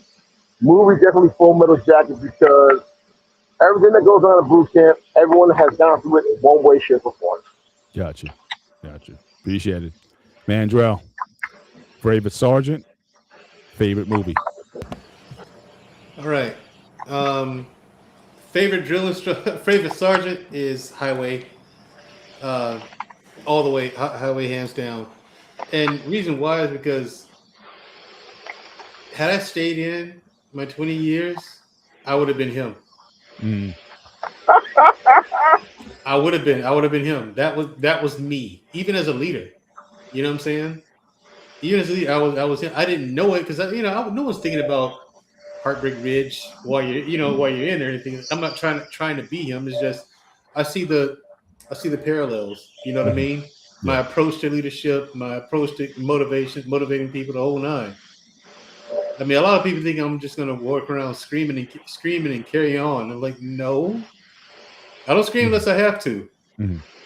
You know. Movie, Full Metal Jacket. It's too authentic. It's too authentic, man. Not just with the basic training, but the approach to warfare when they're held down by the sniper. Yeah.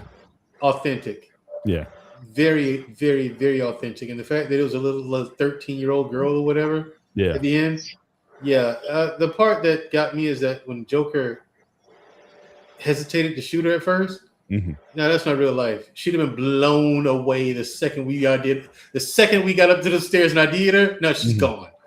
She didn't say her back was turned too. Oh no, you're dead. Boom. You shot her in the back. Sure the fuck did. You know what I'm saying? Who's gonna argue? You know what I'm saying? But I think from a movie aspect, I think it was necessary because that's what took Joker to. He was like the moral compass of the whole movie.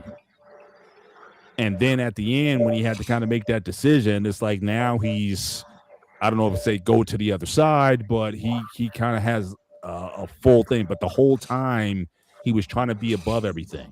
Yeah, but he sees now what that moment did was slap him in the face with realism. That yes, you can have. That's another thing that they're looking for too.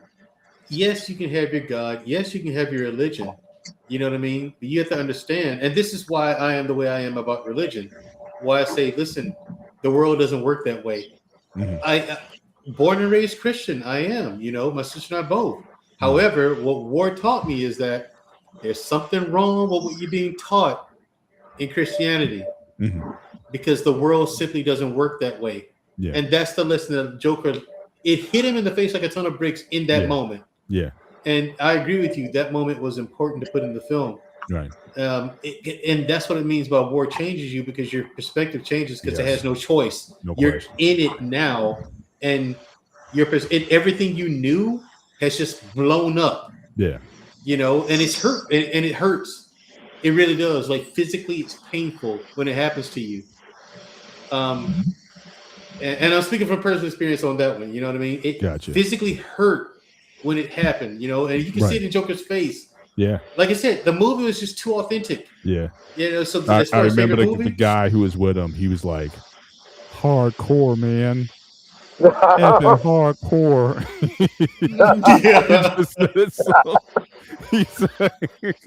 Freaking he was Marines, like, "You man. one of us now, guy." Right, you're one of us now. Yeah. See, now you see. Oh man, all that moral stuff you have, it's circumstantial. Your morals and your ethics, they're all circumstantial. Absolutely. Yeah. They are. You know, that's a hard lesson that I learned personally. And it's a hard lesson Joker learned. Yeah, no doubt. You know? No doubt. Well, like I said, it's my favorite Vietnam movie. I mean, you got so many, Platoon and like I said, Apocalypse Now and all these Hamburger Hill. Exactly. You have all these films. I think certainly Full Metal is still the standout, but I would say so my favorite sergeant is Highway because I thought he had the most to deal with. Foley and Hartman had to deal basically with the recruits. Yeah. Highway had to fight the recruits. In fact, not even recruits. He had to break down an outfit, which I think would be harder. Like once you get habits put in you, it takes so much more to get them out of you. You know what I mean? So he had to break these soldiers down to forget everything that they were taught or allowed to get away with before, and then teach them to be Marines and to take pride in being Marines. So I think he had the harder job to break those guys down. And he had to fight a bureaucracy that was trying to keep him from doing his job, and just the personal stuff he had to deal with in terms of his career winding down and finding relevance and whatnot. I think I related to Highway more because of everything he had to endure, and it ended on a good note that he got his wife back, which is ultimately what he really wanted. But my favorite movie, though, I'll pick Officer and a Gentleman, because again, life's hard, man. So my thing is, I want a happy ending at some point, right? So I wanted when Mayo got Paul out the factory, carrying her out and everything, all the girls applauding and stuff. It's like, yeah, I want to. This is a movie. Full Metal Jacket. I watched that movie very few times because it hurts to watch it. Like I'm just left like numb after watching it. Because it just, like I said, that whole era, if you question Vietnam, watching this movie will reinforce your skepticism about everything. And so it's just a bit too raw. I can only deal with Full Metal Jacket maybe once every 2 or 3 years. I can watch Officer and a Gentleman like every 3 or 4 months, Heartbreak Ridge once a year, but Full Metal Jacket is just too much. And I've never even been in. You guys have been in, like Manjay was saying, you guys have seen things that most people don't see. And I would think it's even more of a trip for you when you see what that type of warfare is. Like I said, this wasn't jungle warfare like these other films. This is urban situations. Urban, the guy comes in on the bike, steals the camera, does his little karate moves. It's just on the street. You're right. Me love you long time. You just got all of these things in there that are just like, or even when the guy's bringing women to the guys, and it's like, no boom boom with Soul Brother. Soul Brother to Buku.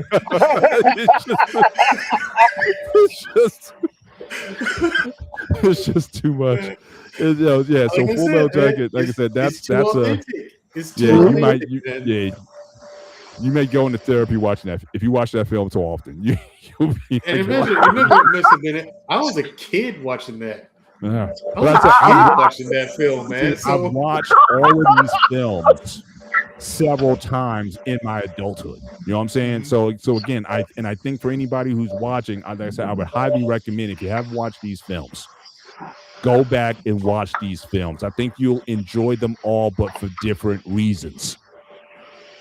But I think you'll come away with an appreciation for each one of these movies, and certainly these characters, why they were the way they were.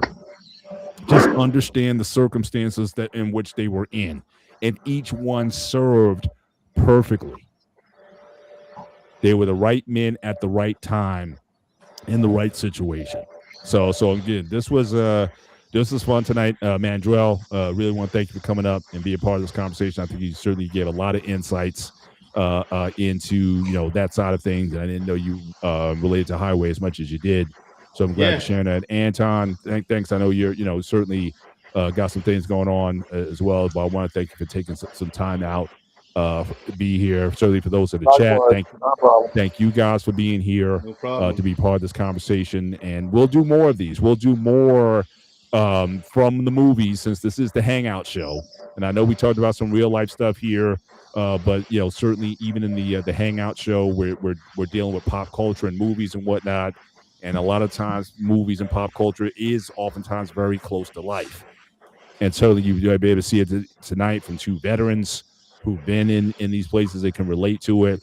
But again, these were just very entertaining films that is certainly worth your viewing. And if you do go back and see them, let us know. Hit us back in a future show and let us know how did you like the films or whatnot, especially Full Metal Jacket. I really think that's something for new recruits coming in now. It's like, I think every recruit should watch that one. Here's an idea of what you're getting into. You know Yep. what I'm saying? Exactly. Rule number one, don't volunteer for anything. Rule number two, don't let a drill sergeant know your name. Rule number three, remember rules 1 and 2. Exactly. And rule number 3, you guys said that the Punisher could beat Rambo. You're out of your mind. You guys are out of your minds, man. I mean, too much. I didn't say that. I didn't say. I picked Rambo myself. I don't know who was going for. Peter might have been going hard. Yeah, too much. I think it was Peter that was picking the Punisher out. I know you want the Punisher, and I got to pick together. I didn't go with that one, but he's got to make it interesting. So that's what So anyone who says that Rambo will lose to the Punisher, sorry to tell you, I love you, Marines. You know I do. You know I love the Marines. I do. Those are my little brothers. You know, but oh man, what? More shade. You're not touching the Green Berets, dude. See? I hear that. All right. Well, again, want to thank you guys for being a part of this. Make sure you join us tomorrow night here on Sparta HQ Network and the Black Men Unfiltered Network, the Gray Area Show. We're going to be talking about, again, corporations that come and gone. We've seen in recent years a lot of big multi-billion-dollar corporations that are either no longer in existence or no longer relevant. So, again, we're going to chop that up a bit. So, again, looking to have fun on that show tomorrow. But, again, just stay tuned to the Sparta HQ Network for more programming. We'll be back on Tuesday night also with the Spartan Arena. Actually, the Monday, Anton, you guys do the wrestling show, correct? Yes, we do. We do. So wrestling show on Monday, Spartan Arena on Tuesday, next gen training that Thursday. We're going to the anger management part 4, and then we'll come back to the hangout. I got to see what the topic's going to be next week for the hangout. But yeah, certainly we give you a little everything to give you a place to keep coming to. So make sure you subscribe to the network and support what we're trying to do here in this space. So certainly for myself, for Mandrell, for Anton, and who's the kitty in the picture? Oh, this is Rose. Rose, and for Rose, this is the Hangout Show on the Sparta HQ Network. Guys, enjoy the rest of your week. Take care. God bless, and we will see you next time. Good night.